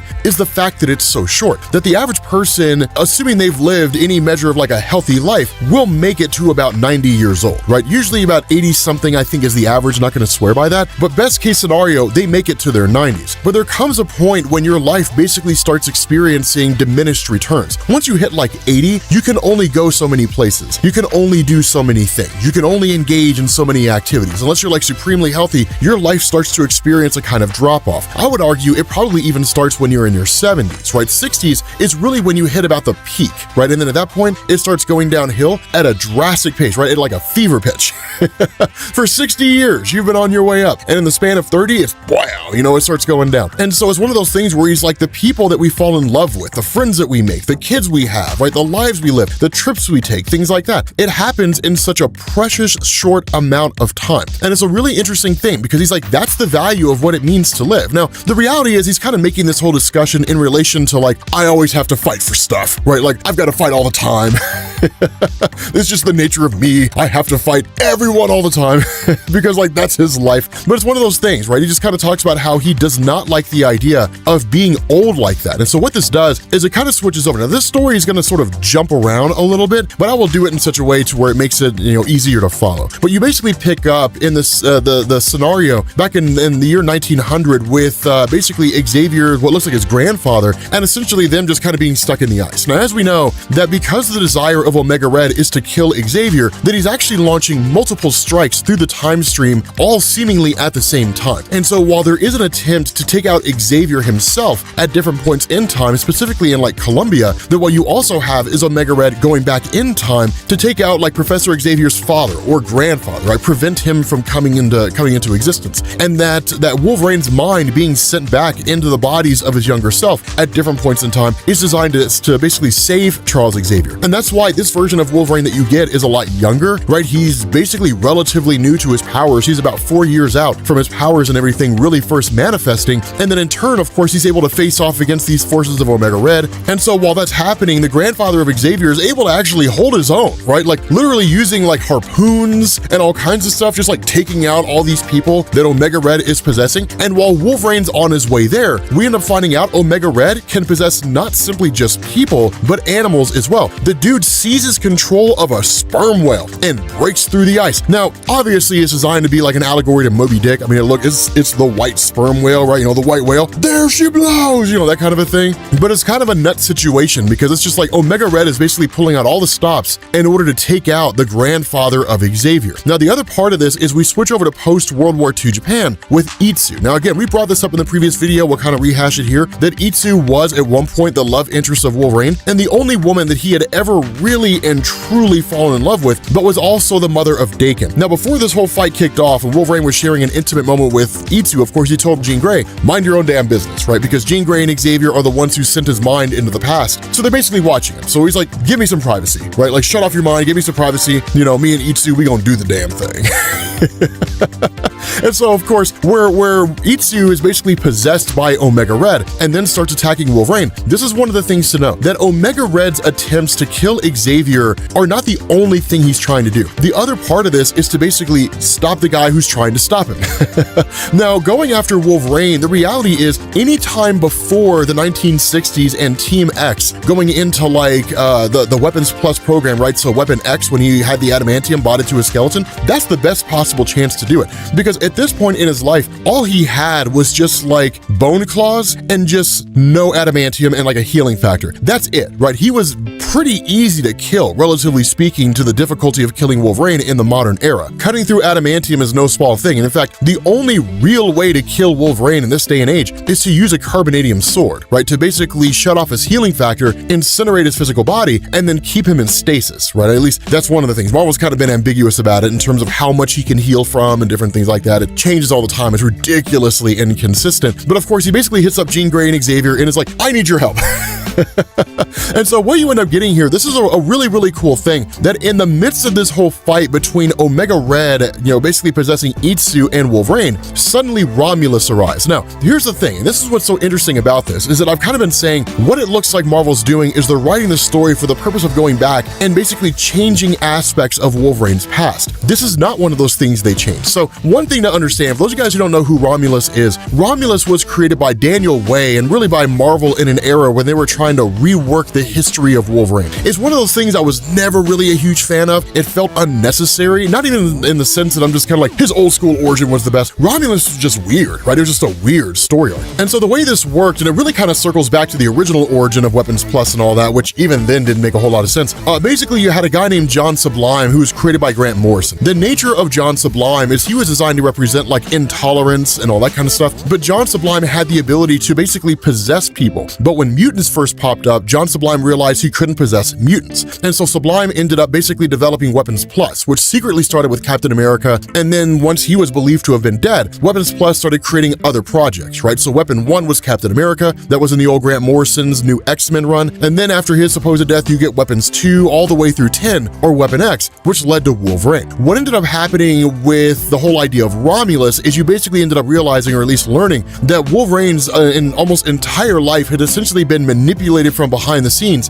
by Romulus, right? So like the whole idea of Weapons Plus and all that kind of stuff, that was all Romulus. Bonding adamantium to his skeleton, that was Romulus, right? It was just this vendetta that Romulus had against him. Specifically, the death of Itsu and then essentially Daken being taken, that was done by Romulus. And so what it looks like is, as much as it sucks, Marvel's keeping the whole Romulus thing, which is stupid, but it also brings in this interesting thing, because the fight between Romulus and Wolverine is such that there's the big concern here, right? Right now, Itsu is currently pregnant, and this is one of the big concerns, is if Itsu dies at the hands of Romulus, or with Itsu being possessed by Omega Red, if Wolverine kills her, what will happen to Daken? Now, under the traditional sense, if the mother dies, the unborn child dies, right? The two kind of go hand in hand, unless that child is so close to the ability to be born that the mother can be rushed to a hospital, a C-section can be performed, and the baby can be saved, right? But I mean, they're literally out in the middle of nowhere in post-World War II Japan. The likelihood of that happening is slim to none.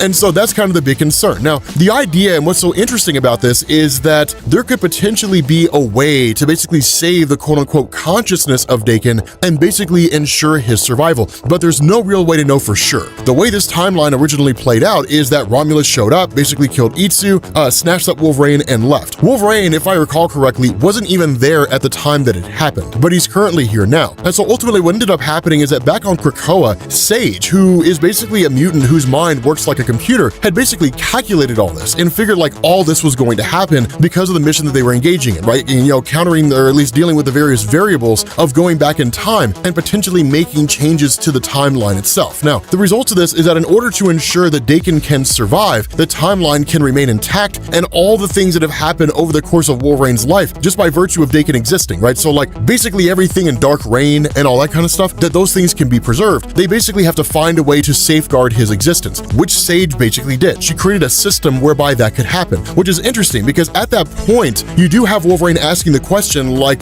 Jean Grey, Xavier, is there a way to make this work? They didn't know that Sage did this, right? So seemingly they're going to find out that Sage did it, and of course, Daken's going to continue to exist. But the thing about this is that that's why Romulus is here. His presence is interesting. And so of course, with this fight kind of going on between the two of them, that ultimately you end up having Wolverine who basically injures Romulus, and Romulus leaves just like it originally happened. But at the same time, time, Itsu apparently ends up surviving, right? She's just kind of injured, but she's not killed. This is a change to the Wolverine timeline. And in fact, Jean Grey says, like, Wolverine, we have to go. It's time for you to leave. We have to go do our thing. And so he's kind of like, okay. So he ultimately ends up leaving. Now, whether or not Romulus comes back, kills Itsu, takes Daken and leaves, keeps the timeline intact, or if Itsu continues to live on, is anybody's guess. We don't really know what's going to happen here, but this is a massive shift in the timeline of Wolverine, because the reality is Wolverine didn't know he had Daken. He didn't know he had a son. That Itsu was killed, Daken was taken, and Wolverine had no clue that he existed. He found out later on. But seemingly at this moment right now, with Itsu basically surviving, she could contact Wolverine at a future point in time and basically tell him what's happening. Now, the other reason why Itsu survives here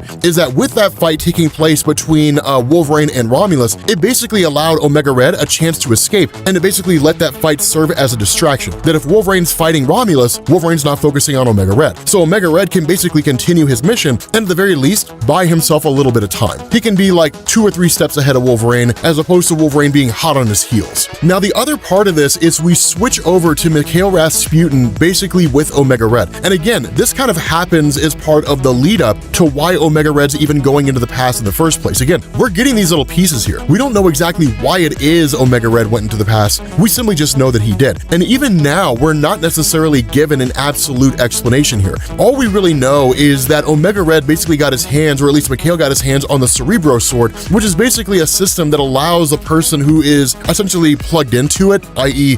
stabbed, that it allows them to basically hijack Cerebro's signal, and then in turn use Cerebro to ride the timeline if they choose to, right? To send their consciousness into the time stream, more or less. And so again, where you really kind of get this explanation from Mikhail Rasputin that it's a chance for Omega Red to rewrite his past, we don't really know what that has to do with like the death of Charles Xavier. That seemingly it may very well be like a favor that Mikhail Rasputin is asking for. I can give you the ability to rewrite your past, but you need to kill Xavier for me in order for me to basically honor my end of the deal, which Omega Red is certainly capable of doing. As you continue on here, what you end up doing is picking up in Colombia, of course, where basically Xavier is giving a kind of press conference here, and that Wolverine, who's currently possessing his 1960s self, and it basically deviated from his mission with like Sabretooth and Maverick and those guys, where you end up basically having him essentially get to the location of where Xavier's supposed to be, and it's kind of like, okay, Omega Red should be here. Where is Omega Red? You end up finding out that Arcady got smart, and that's one of the things to really focus on here, is that by and large, over the years in Marvel Comics, Omega Red, I wouldn't say has been depicted as an idiot, but he's been depicted as a guy who's not necessarily the sharpest tool in the shed. The reality is that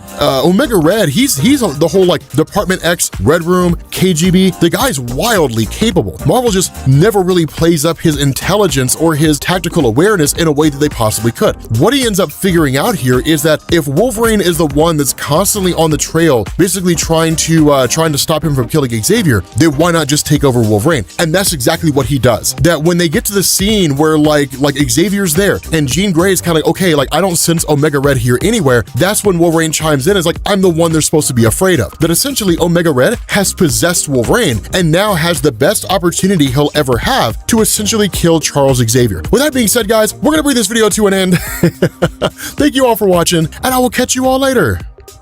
Peace.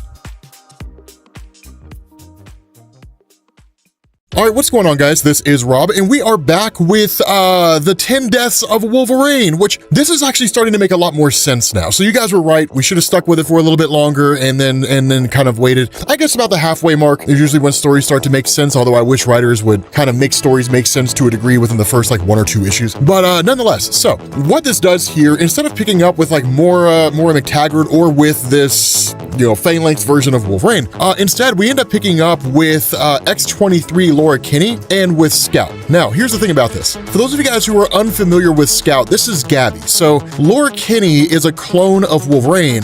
Gabby is a clone of Laura Kinney. It's kind of weird, right? Like 3 generations of clones, or I guess 2 generations of clones. So the thing about this is that with Gabby, she is her own character. She has her own thing going on. She has for quite some time. In the Old Man Logan storylines with Jeff Lemire, one of the things that was hit at is that in the Old Man Logan universe, that Gabby had some kind of a of shady and sinister past, that she was sort of instrumental and it caused all kinds of problems, different things like that. We never really got the ins and outs of that. And in fact, Jeff Lemire and Andrea Sorrentino had basically left before that plot line could be wrapped up. I don't recall if it was ever really finished, but we never saw it come to fruition anyway. Instead of Gabby basically being the reason why Laura Kinney died, seemingly, what you end up getting is basically Gabby who kind of becomes a superhero, right? So it seemed like that whole concept was more of a reason to justify, one, why she existed, and two, the character arc that she would experience, which is redemption. It's kind of hard to give a character a redemption story arc if you don't really see what it is that they're redeeming themselves from, but nonetheless, it's just one of those things, right? So the idea here is that while they're kind of hanging out, of course, they're met by Charles Xavier. And the reason why this happens is because, as you guys know, Wolverine himself, he's basically in Krakoa with his mind sent into the past, and that's the whole story involving the 10 lives of Wolverine. This version of Wolverine that we see here in the 10 deaths, we don't know what's going on here. We simply just know it's some version of Wolverine and things seem kind of shady and we don't really have the details or the ins and outs. But because it is a version of Wolverine, the best people suited to track him down and to either kill him or bring him in are basically his clones, his counterparts, right? So that's why Laura Kinney's contacted. Scout, of course, chooses to go with her, and they'll actually grab one other person, although we won't find out who that is until later on. And so what we end up doing is basically shifting over to Mountain View, California. Now, one of the things that we know is that Moira is after this guy, Mr. Shakladar, and then we know that Wolverine's after him as well. We didn't know why, but we'll actually find out here. Instead, what they're doing is basically a giant product launch. So he's just one of the many people out there that run some kind of a tech company that seems to be pretty far ahead of like Silicon Valley out in San Francisco. And that's one of the things that I do want to point out here.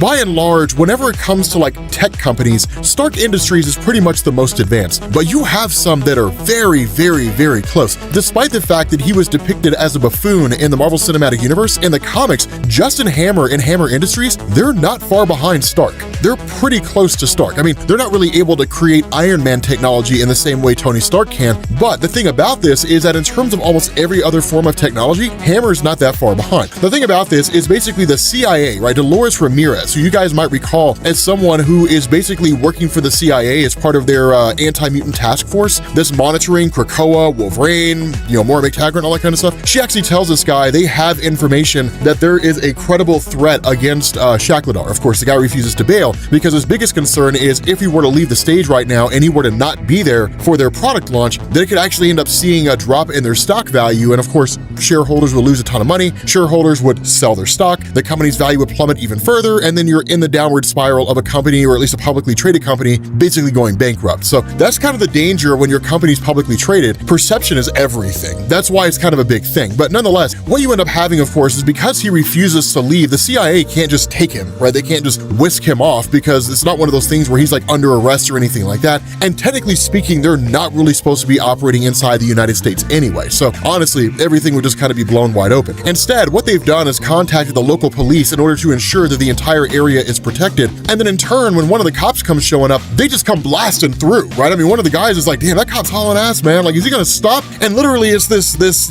futuristic, I guess, alternate version of Wolverine who basically starts attacking all these different guys. When that goes on, basically like all these sirens start going off, seemingly the fire alarms are activated here, the whole place panics and everybody bails, right? So it's kind of the worst case, or at least one of the worst case scenarios anyway. But Wolverine's like literally attacking all these guys and basically taking them out. What they end up doing is getting Shakladar to a helicopter, only for us to find out that it's basically been piloted or being piloted by Moira MacTaggert. And that's what we end up learning here, that Moira MacTaggert was kind of operating behind the scenes. That yes, the CIA is currently after Moira MacTaggert, but one of the things that she had done, which is a stroke of genius, is she had leaked information to the Central Intelligence Agency that somebody was going after Shakladar, specifically a mutant. And so with them being an anti-mutant task force, the idea likely would have been to take Shakladar into protective custody, but also use his location in a relatively accessible place as bait for whoever was hunting him, and then capture that person and then do whatever it is they were going to do, experiment on them, interrogate them, whatever it happens to be. The other thing about this though, and this is what's interesting in terms of Moira hitting it on, is that she comes to the realization that this version of Wolverine that's after her, what she calls the Omega Wolverine, is basically from the future, right? It's like a version of Wolverine from the future as essentially an assassin sent to take out Moira MacTaggert and Shakladar. Now, as you guys probably know from our coverage of the Jonathan Hickman stories, the House of X and Powers of X, in the far-flung future, right, 1,000 years from now, mutants basically lose. And mutants have, for the most part, been all but wiped out by humanity. And so it's not as though humanity would then, in turn, send a mutant into the past. Because if humanity sent a mutant into the past, there'd be no way of guaranteeing that that mutant wouldn't alter history in order to ensure that mutants actually come out on top and defeat humanity. And so this mutant being sent here into the past basically means that mutants have it out for Moira MacTaggert. The only reason why a mutant would be sent from the future and into the past to kill Moira MacTaggert is because she's still a credible threat. And what she does is she comes to the realization that if this mutant is also after Shakladar, then it basically means they seemingly end up winning. That she doesn't die here in the present, she doesn't die in the here and now, that even if she does, whatever she creates with Shakladar goes on to be a credible threat against mutants. So all they've basically done here is sent back a giant letter with purple wording on it that says, you basically ended up winning, so now we're gonna try to stop you, right? That's basically the case. And that's one of the things that Hickman kind of told us to a degree, right? And Benjamin Percy's basically confirming here that the war between the humans and the mutants and the post-humans is basically inevitable. It is going to happen. It is a thing that simply cannot be stopped. That's one of those things that Marvel's kind of hit on over the years, right? Days of Future Past, Days of Future Present, Here Comes Tomorrow, like all those different stories have basically hit to this idea that like there may be a war between humans and mutants and maybe some other group in the future, but usually it's always averted. What Hickman said is no, there is no way to avert that. The paths of humans and mutants will inevitably collide at some point in the future, and when that happens, war will break out. The post-humans are a whole different beast. The post-humans, as we know, are basically humans who have basically been modified, right? They are genetically altered humans who have basically been given powers. In the end and in the future, they will effectively overtake baseline humanity. So there will only be post-humans and mutants, and then eventually mutants will be destroyed, and then with that being the case, all there is post-humans who will achieve a kind of technological singularity that will draw the attention of the Phalanx, who will absorb humanity and Earth into their covenant, right? That's what the post-humans are shooting for, right? Just technologically advanced humans. And so because of that, while Moira MacTaggert doesn't know the full extent by which the future will take shape, what she does know is the fact that a mutant assassin being sent to the past means she's a threat. And so she basically continues on her path, right? Because again, the whole goal of Moira MacTaggert here is to basically end the existence of mutants prematurely so that a war never takes place between the two, right? Basically prevent mutants from coming into existence to ensure that mutants are never wiped out so that they as individuals can live their own their own lives as humans and then eventually post-humans and so on, as opposed to just being killed, which kind of makes sense. If you're a mutant, would you rather live your life without powers or be dead with powers, right? Which one would you rather have? And most people would rather just continue living their lives even if they don't have powers. And so because of that, one of the things that happens is where Shakladar is a little hesitant on what's happening here, she tells him like, turn on the news, right? And that's when he sees the broadcast of what's going on with regards to like this Phalanx Wolverine and all that kind of stuff, this assassin from the future, right? Omega Wolverine. That's when he ends up seeing what's happening. And then she basically spills the beans about seemingly everything. She tells him the whole 9 yards, right? Everything that goes on. Now, the implication here is when she says everything, she means everything. So talking to Charles Xavier, the multiple lives she's lived in the past, things along those lines, and where she expected him to almost kind of turn against it or to say, I can't have a hand in this. Instead, he's like, okay, let's get to work. Now, this is an important thing because on the surface and without much detail in terms of what his inner thought process is, it points to the idea that mutants are largely just considered a credible threat by basically everyone. Everybody sees mutants as an issue and as a danger. This was really the case back in the day before Krakoa, when you just had mutants existing in different places across the globe and nobody knew who was a mutant and who wasn't. That was a little scary for the average person because it was one of those things where maybe your child is born a mutant, or maybe some kid in your child's class is born a mutant and explodes, right? Has the ability to let off huge amounts of energy, detonates accidentally, and then wipes out the entire school and 3 city blocks. There was no way to know if that was the case, so it was a little scary that way. Having all the mutants largely consolidated in Krakoa gave the average person a peace of mind, at least as long as their country was allowing mutants to leave. It gave them a peace of mind in the sense that they didn't have to worry about their school being blown to pieces and along with 3 city blocks. But then it created a bigger issue because people started worrying, if all these mutants are consolidated into one location and no one can see what they're doing, what if they're building an army to use against humanity, right? So one fear gave birth to another. And so that's where things are a little wild, is because ultimately Shakladar is like, sure, right, let's just do this whole thing. And so they end up basically working together on essentially some form of technological advancement. And one of the funny things that he asked, and she really expected him to ask this, was, don't you think this is a little bit risky for us to be playing God? And she said, well, if you want to go down that path, then the logic applies that God created a species capable of playing God. So if anything, if God exists and we're capable of doing this, it's because God wanted us to. And so it's one of those things where it's kind of like assuaging his concerns in that way, and the two of them basically continue on. Now, at that point, we basically switch back to Omega Wolverine, who of course is still in the whole facility and fighting the various members of the CIA and so on and so forth, and basically overtakes them. But then suddenly he's met by Laura Kinney and Scout, and then of course Daken, his biological son, like the son of Wolverine. And that's when he really like starts talking and actually having conversations with them. That was one of the elements of the mystery and intrigue surrounding this guy. Is he just like some kind of phalanx like robot, right? Like some kind of automaton where he just goes into the past, executes a series of commands, goes back to the present, and then like that's basically it, or back to the future rather, and that's basically it. Really like incapable of speech or anything along those lines. No, like that's the thing. Like we didn't really know what the whole deal with this guy was. Daken confirms it. Daken's like, I can tell by your scent, I can tell by the way you fight, I can tell by the way you talk. It really is you. And that's when he's like, we're here to bring you in, like we're here to stop you. But one of the things he says is like, I know how all of you die. I know exactly how every single one of you die. None of you make it. Like none of you guys make it to the end. You are executed, like you are killed. Now we don't know exactly how they die. We simply just know that they do. And in fact, it's interesting because he refuses to pop his claws. Like he literally pulls his claws back in. And even when he says this, like, I know how all of you dies, there's almost a bit of sadness, right? Remorse, even some shame in the fact that like he's giving them this information. Not in the sense that like he's ashamed of spilling this information to them, but it's almost like a personal shame in the sense that like he couldn't save them. But like it is him. It is actually Wolverine from the future. And so that's kind of the crazy thing, is the question has to be asked, why was he sent here to the past, right? And of course it stands to reason to stop Moira MacTaggert before she can seemingly end the entirety of humanity, or at least the entirety of the mutant population. And so what we end up doing is jumping to the Preserve 1,000 years in the future. And remember, the Preserve is kind of like the base of operations for Moira MacTaggert. And so what ends up happening is Moira has seemingly survived this far into the future. We don't know exactly how she did it. We just simply know that she has, right? I mean, remember, one of the things that's put off about Moira MacTaggert is that she seemingly is immortal, that once she dies, then her life basically starts back over again. But one of the things that this may have been something that was explained and it kind of escapes me here. I think that she's basically like, she has enhanced longevity, right? Like she is immortal in terms of age. She's like, once her mutant power kicks in, she'll never die of old age, right? She'll just keep on living and living and living until she dies by some form or fashion. Now, again, that's just the nature of her. It's almost like she's an external. One thing to keep in mind is, remember, just because a mutant's immortal does not mean they're invulnerable. The two are not mutually exclusive. They're two separate things, right? Invulnerability and immortality are not the same. But like where Wolverine basically meets up with her, apparently he's been chasing her all this time and he finally catches up with her, right? And it's like, why? He's like, I've been waiting to find out like why all this had to come to pass in the first place.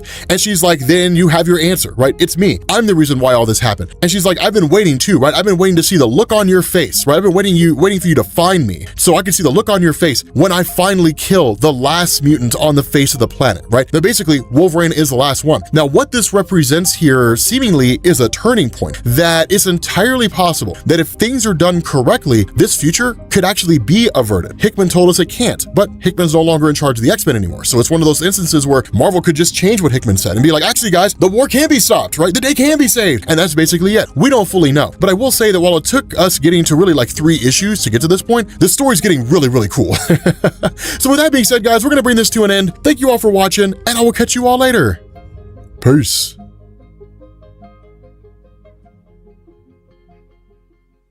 What's going on, guys? This is Rob, and we are back with the 10 Lives of Wolverine. We had to get caught up on this, right? We're a little behind. I think we're like 1 issue behind on the 10 Lives and 10 Deaths of Wolverine. So we'll get caught up this week or next week, whatever it is. But nonetheless, right? I mean, the series they're basically done, I think, at this point. We got like 1 or 2 more issues of each, and then that's basically it. But what this does, right? This one picks up, again, with the 10 Lives of Wolverine. We're really kind of jumping back and forth through time in terms of like these seminal moments in Wolverine's history. And this one in particular deals with Wolverine when he was under the control of Carol Hines, Professor Thornton, and Abraham Cornelius during the whole Weapon X project thing, right? So when he was basically was really being experimented on, being weaponized, and ultimately having adamantium bonded to his skeleton. But one of the things that happens here is that Abraham Cornelius, when he's examining the blood sample of Wolverine, ends up seeing a kind of strange parasite that he's not really familiar with, which we know is basically venom. Now, for those of you guys who aren't really familiar with this, this. During the whole, really the Donny Cates run on Venom, and one of the reasons why it was so cool is because you had this Web of Venom miniseries, and what it was designed to do was to actually inject different aspects of the Venom mythology throughout the entirety of Marvel Comics. That where the traditional concept was that the Venom symbiote was just a suit that Peter Parker found during the events of Secret Wars, brought it back to Earth, cast it off, then it bonded itself to Eddie Brock, and it just been that way ever since. That with Donny Cates' run, he actually introduced this idea of like the King in Black and the Grendel, different things along those lines, that the symbiotes themselves, building on what Bendis had done in Planet of the Symbiotes, had been around for quite some time, and it actually existed on Earth at some point in time. What you also got was the idea of like basically Venom super soldiers, or like Grendel super soldiers, really what they were, more like symbiote soldiers, but that Wolverine had been one of those or been exposed to the Venom symbiote at some point in time. And so that's why you have these aspects of the symbiote here, because what it means is that he was at one point a host. It was a pretty cool concept, right? Wolverine becoming Venom. But as this happens, as Abraham Cornelius is looking through all this, suddenly Omega Red seizes control of him. Because remember, Wolverine's mind is being sent into the past by Professor Xavier and Jean Grey in order to ensure the survival of Professor X and to make sure nobody assassinates him. But at the same time, you had the mind of Omega Red, which was also sent into the past by Mikhail Rasputin using the Cerebro sword, essentially a weaponized version of Cerebro technology that can send the mind into the past as well. And so essentially Omega Red is trying to assassinate Xavier and Wolverine's trying to stop him, just their minds are being transferred to different people. And so the result of this is that basically Omega Red's like, I'm gonna kill you, bro.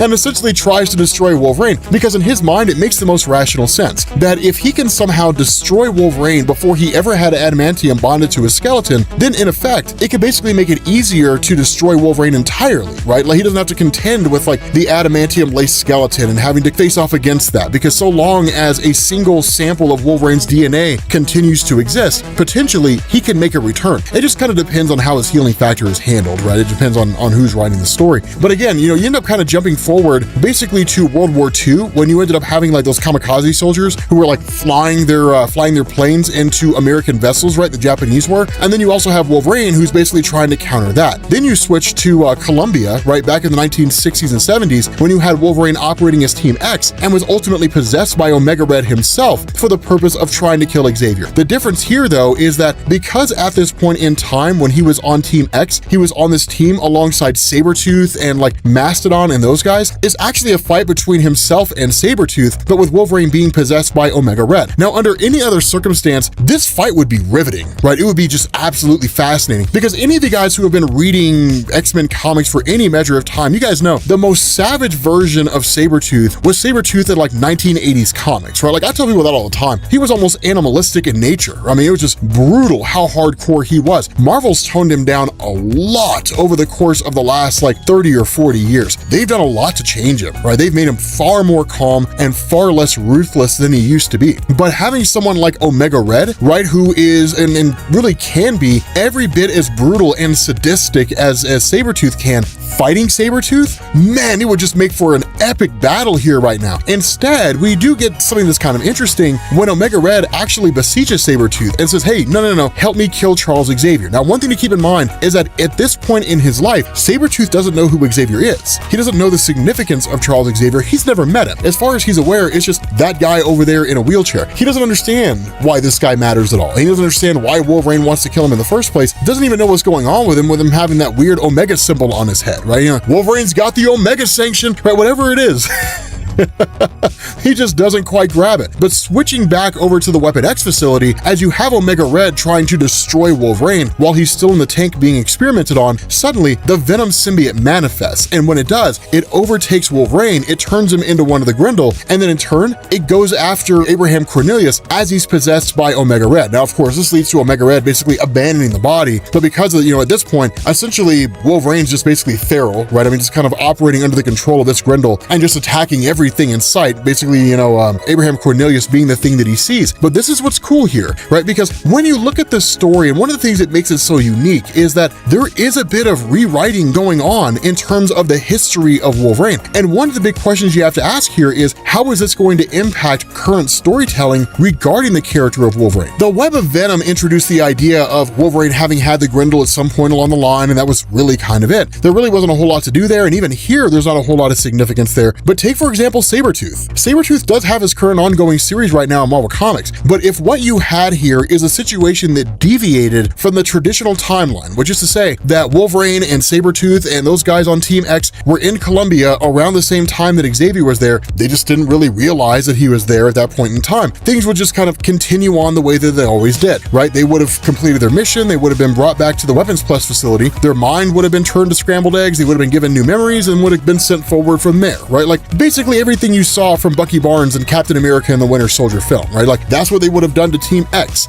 Instead, what you have now is a whole different set of events where you have Wolverine here who is essentially just possessed by Omega Red. And while Sabretooth doesn't fully understand what's going on, it's not the way that things are supposed to be. So the question to ask here is this something that's going to play a role in the future of Wolverine and Sabretooth stories in Marvel Comics? I have to believe the answer is yes, right? I have to believe that is going to be the case. But regardless, when you pick up with these different scenarios, right? So Lieutenant Xavier, like Professor Xavier's seemingly his father during the events of World War II when he was just a lieutenant on an aircraft carrier, and that one of these, that Sabretooth controlling one of these kamikaze Japanese pilots is going to crash into the ship and try to kill Professor X. Wolverine basically saving him. Wolverine's able to save the day there, right? He's able to prevent Lieutenant Xavier from being killed, thereby ensuring Professor Xavier's survival. That when you pick up with the scene where you have him and Sabretooth fighting, that Sabretooth actually just literally tears in to Wolverine himself. That when you also have the scene where you have Abraham Cornelius and everything going on with Wolverine, that this could very well be a kind of bookend explanation as to how it is Wolverine was able to break out of the Weapons Plus facility in the first place, as opposed to the traditional history that we'd seen, which was him just kind of breaking through his bonds, just kind of,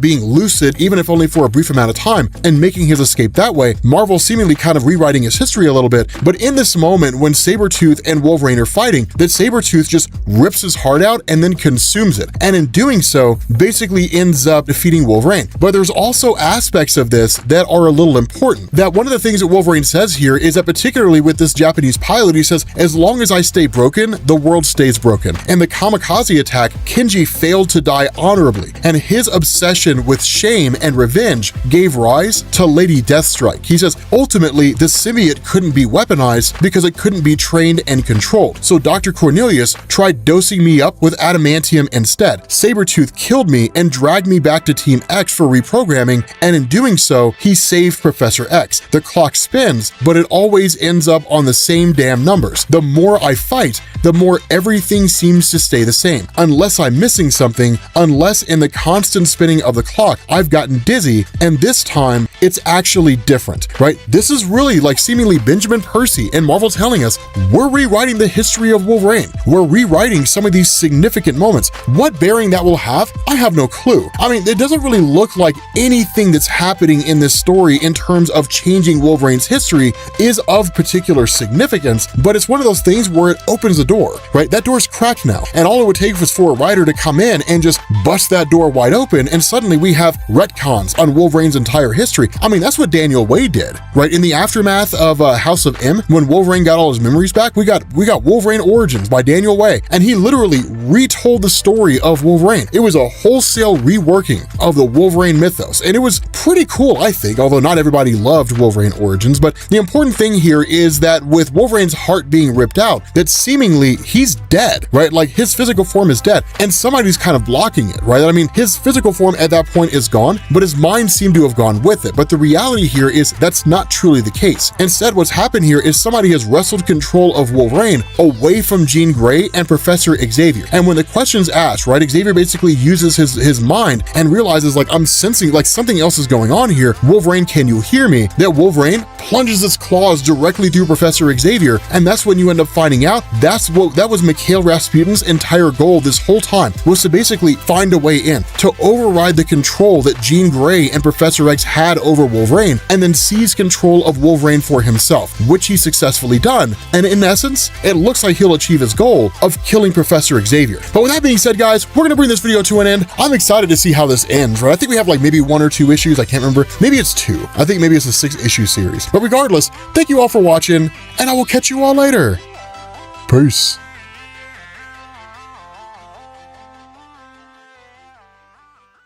What's going on, guys? This is Rob, and we are back with the 10 Deaths of Wolverine. And man, you guys were right about waiting on this and just letting it unfold before I pass judgment on whether or not this is good or bad. This issue makes everything make sense, right? Everything makes sense because of like this one issue. It's kind of weird that it took us 4 issues to get to this point, but it's so amazing. Here's the thing, right? We didn't know, well, in the beginning, we didn't even know if this like phalanx version of Wolverine was even human in the first place, but then we found out that it is Wolverine from the future. But the big question that we had to ask is, why is Wolverine from the future being sent into the past to kill Moira MacTaggert? We assumed that it was because of the idea that Moira MacTaggert at the end of Inferno basically had this plan to essentially prevent mutants from coming into existence, but she was defeated, right? She was basically turned back into a human. So seemingly all of her campaigns and stuff, there was only so much she could do as a human being in order to overthrow the mutant population. But we knew the war between humans and mutants was inevitable at the end of the day, right? Machines were also going to become a part of that. What this does here is this initially opens up with Wolverine and Forge, which is a really, really cool concept because it's kind of a testament, or at least a kind of a throwback, a callback to like the Forge and Bishop relationship from like X-Men, the animated series, which I absolutely loved. I spotted this like right off the bat. But essentially what Forge gives Wolverine is a seed for a Krakoan gate, seemingly the last one, right? He calls it their failsafe. He's like, this is our last thing, right? Like this is our last ditch effort, our one shot in order to prevent this future from coming into existence, right? The preserve, mutants being basically wiped from the face of the planet, pushed to the point of near extinction, right? Like the huge mutant and machine and human war that takes place along the line. What Forge ends up doing here, and really kind of with Wolverine's permission, is taking this seed and planting it in his eye. That way it can essentially stay safe, right? Because remember, Wolverine's entire skeleton is adamantium, so you can't just cut his head off and nobody would really even know it was there in the first place. But following that, what he says is like, you have to get out of here. You have to use a time portal. You have to go back to the past. You have to find a way to stop this future from coming into existence. And the only real glimpse that we get is just one of those iconic glimpses that you get over the course of Marvel Comics when you're talking about Days of Future Past or Days of Future Present or something like that, when you basically have the Sentinels descending onto Forge, really, and Wolverine, the last of the mutants seemingly in existence, with the intention of destroying them, right? Forge is just holding things off. And so at that point, you switch over to the far-flung future, right? That the whole scenario with Forge and Wolverine is like the near future, so we can say maybe 50 years from now,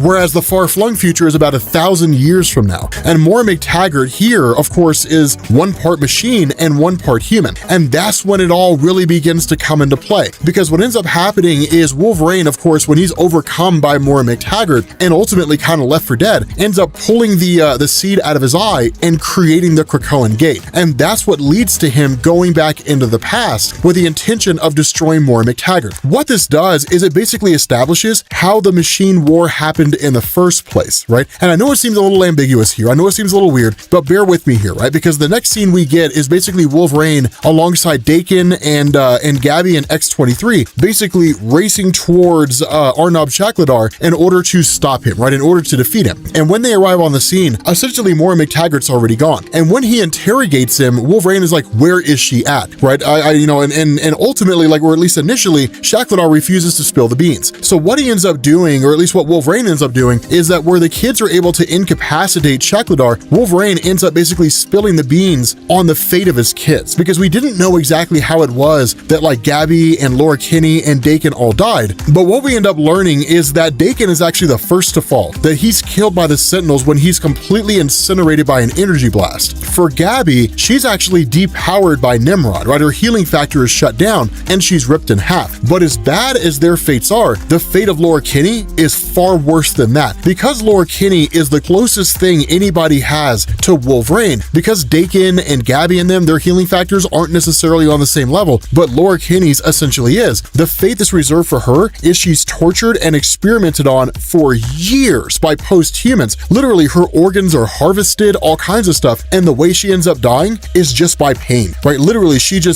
experiences pain to the point that she ends up succumbing to it and perishes. And like, that's it, right? But she's just used as a guinea pig. And so ultimately, that's when Wolverine is like, that's the fate that awaits them because of what you're doing here and because of what Moira MacTaggert was doing. So where is Moira MacTaggert, right? I swear on my children's graves, if you tell me where she is, I will not kill you. And so when Shakladar dumps the information, Wolverine, and actually a really, really cool change of pace here, ends up using his phalanx-based, or I guess his technological-based claws to actually perform a kind of lobotomy on Shakladar, which basically wipes the last, everything from the last 3 issues, or since his original appearance here, wipes all that from his memory. So he doesn't remember anything about like Moira MacTaggert or any of that stuff. Now, here's why this matters, and here's what's actually going on here. So the idea is that with Moira MacTaggert having been defeated at the end of Inferno, we didn't know how the war came about. Essentially, Moira MacTaggert is the basis behind post-humans, that technically the children of the Vault were the first of the post-humans, basically a blending between cybernetics and human beings. But where they were just kind of existed inside their vault, they stayed there, time passed differently, they may or may not have emerged. That when Moira MacTaggert was given the phalanx arm by Warlock, it dawned on her that the only way to ensure the destruction of the mutant race is to basically ensure that the mutant race faces a foe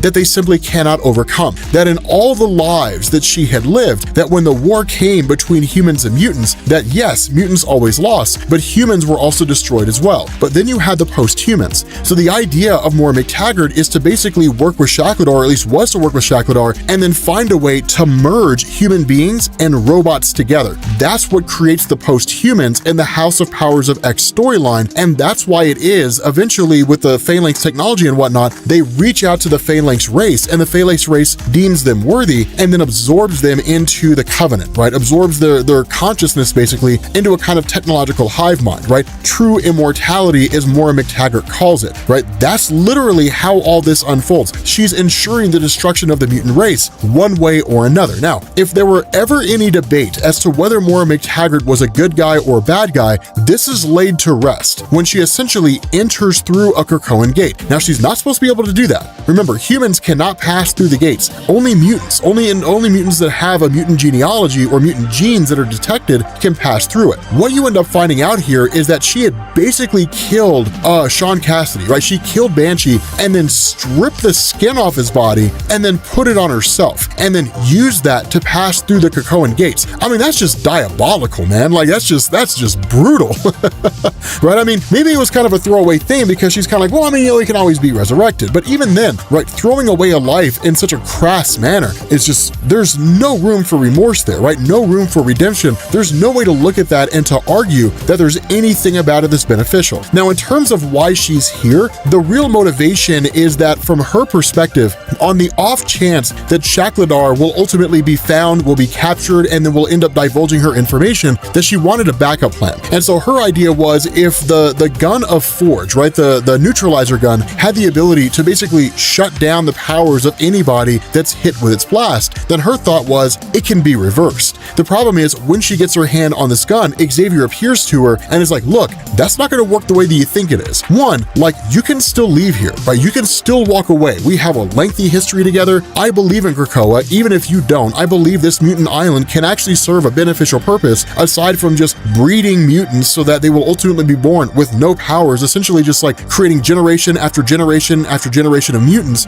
each of which has fewer powers than the last, to the point where there basically are no mutants whatsoever, that there has to be something better than that. But even if you don't necessarily believe that's the case, because of our history, like, we can just let you go, right? Like, you can just leave. I'm giving you a peace offering. More so than that, I can give you Krakoan medicines that will cure you of your cancer. Moira MacTaggert, I'm giving you a second chance at your life. You're not immortal, right? Like, that gun is not going to work the way that you think it will. It will not return your powers to you. So if you stay here, you will die, and that will be the end of you. If for nothing else, think of our history and leave this place. But ultimately, because she refuses to, she's ambushed by Forge. Now, the kicker to this is that she uses her weapon on Forge and strips Forge of his powers. Now here's the thing about this, right? Forge being a mutant can basically be resurrected, but if for some reason he can't, then Krakoa loses their version of Tony Stark. Because remember, the power of Forge is that he basically is Tony Stark. He's exceedingly intelligent when it comes to like engineering, machinery, all that kind of stuff, right? Like he's the mutant version of Iron Man. But if he has no powers, he cannot be that guy. The technological advancements that have been made in Krakoa so far all go up in smoke. They just disappear because he's no longer there anymore. Not only that, once she makes her escape and basically bails, she ends up just kind of donning a sort of suit of armor on herself, right? Just using a bit of Krakoan tech at her disposal that can really just kind of be used by anybody. But in the middle of all this, Wolverine suddenly jumps back, after coming through the portal, leaving Shakladar behind, and immediately seizes after control of Moira MacTaggert. But Moira MacTaggert, knowing that her fate is basically sealed, knowing that she's seemingly going to die here, ends up drawing the neutralizer, the power neutralizer, and then fires it at Wolverine. And when that happens, it shuts down his healing factor. Now, under normal circumstances, that wouldn't matter. But remember, Wolverine's currently bonded with Phalanx tech, and his healing factor is the only thing that kept that Phalanx tech from basically bonding it to himself. This is incredibly important because what this looks like is this Benjamin Percy saying that future with like the human, machine, and mutant war, and then humans basically working with machines in order to turn themselves into post-humans and then eradicate mutants in their entirety, that's a guaranteed outcome. Before, it was because of Moira MacTaggert and Shakladar. Now, it's because the Phalanx has totally taken over Wolverine, and now that machine component dominates. And assuming that the will of Moira MacTaggert is the will of the Phalanx, then it will most likely spread and end up incorporating humanity into itself and forming post-humans anyway, while simultaneously wiping out the mutant population. I am excited to see where this goes. Yeah, so thank you guys. Great call. I love this. This is one reason why I love you guys so much. You guys are so good. You guys are just like, no, Rob, I know you're not really feeling it. Just wait for it. Normally that's what I do, but with everything going on with X-Men, it's after Hickman left, I'm like, I don't know how I feel. But thank you guys, right? You guys have been a godsend and telling me to hold off. So with that being said, guys, we're going to bring this to an end. Thank you all for watching, and I will catch you all later. Peace.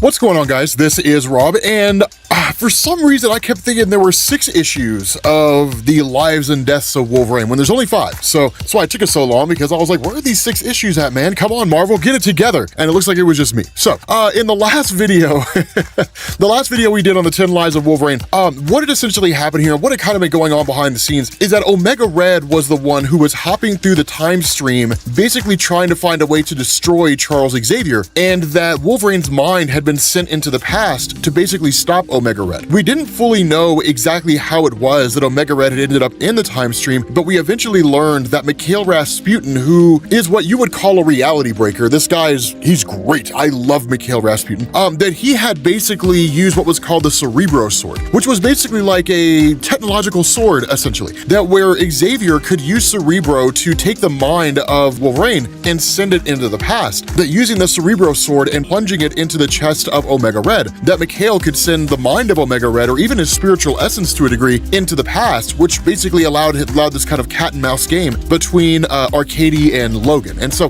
because of that, one of the things that had gone on here is that ultimately Omega Red had realized that with Wolverine trying to stop him every step of the way, the best way to essentially guarantee the destruction of Professor Xavier somewhere in the time stream before he can form the X-Men and all that kind of stuff is to basically take over Wolverine. And that's exactly what Omega Red did. And that's why you see Wolverine kind of thrashing here as best he can, and really Xavier and Jean Grey doing what they can. But one of the things that they say here is that with Omega Red taking over the mind of Logan, that because of the fact that Logan's mind was in the time stream, that in essence, what Omega Red had done is he had just gone to the body of Wolverine and just taken that over, right? So it's like, if you could remove your essence from your physical body is just a shell. It's just sitting there. So all somebody would have to do is come along and just step into your body, and then they control you. And that's exactly what's happening here. And the biggest concern is that if that's the case, Wolverine Wolverine's mind being lost in the time stream, I mean, here's the thing. It's like trying to find a needle in a stack of needles. Say, for example, that like Wolverine's physical body had been lost somewhere in the time stream. Well, then they can use some kind of modification on Cerebro. They can search the time stream and then likely pinpoint where Wolverine is, right? Within reason, within maybe a day or so or something like that,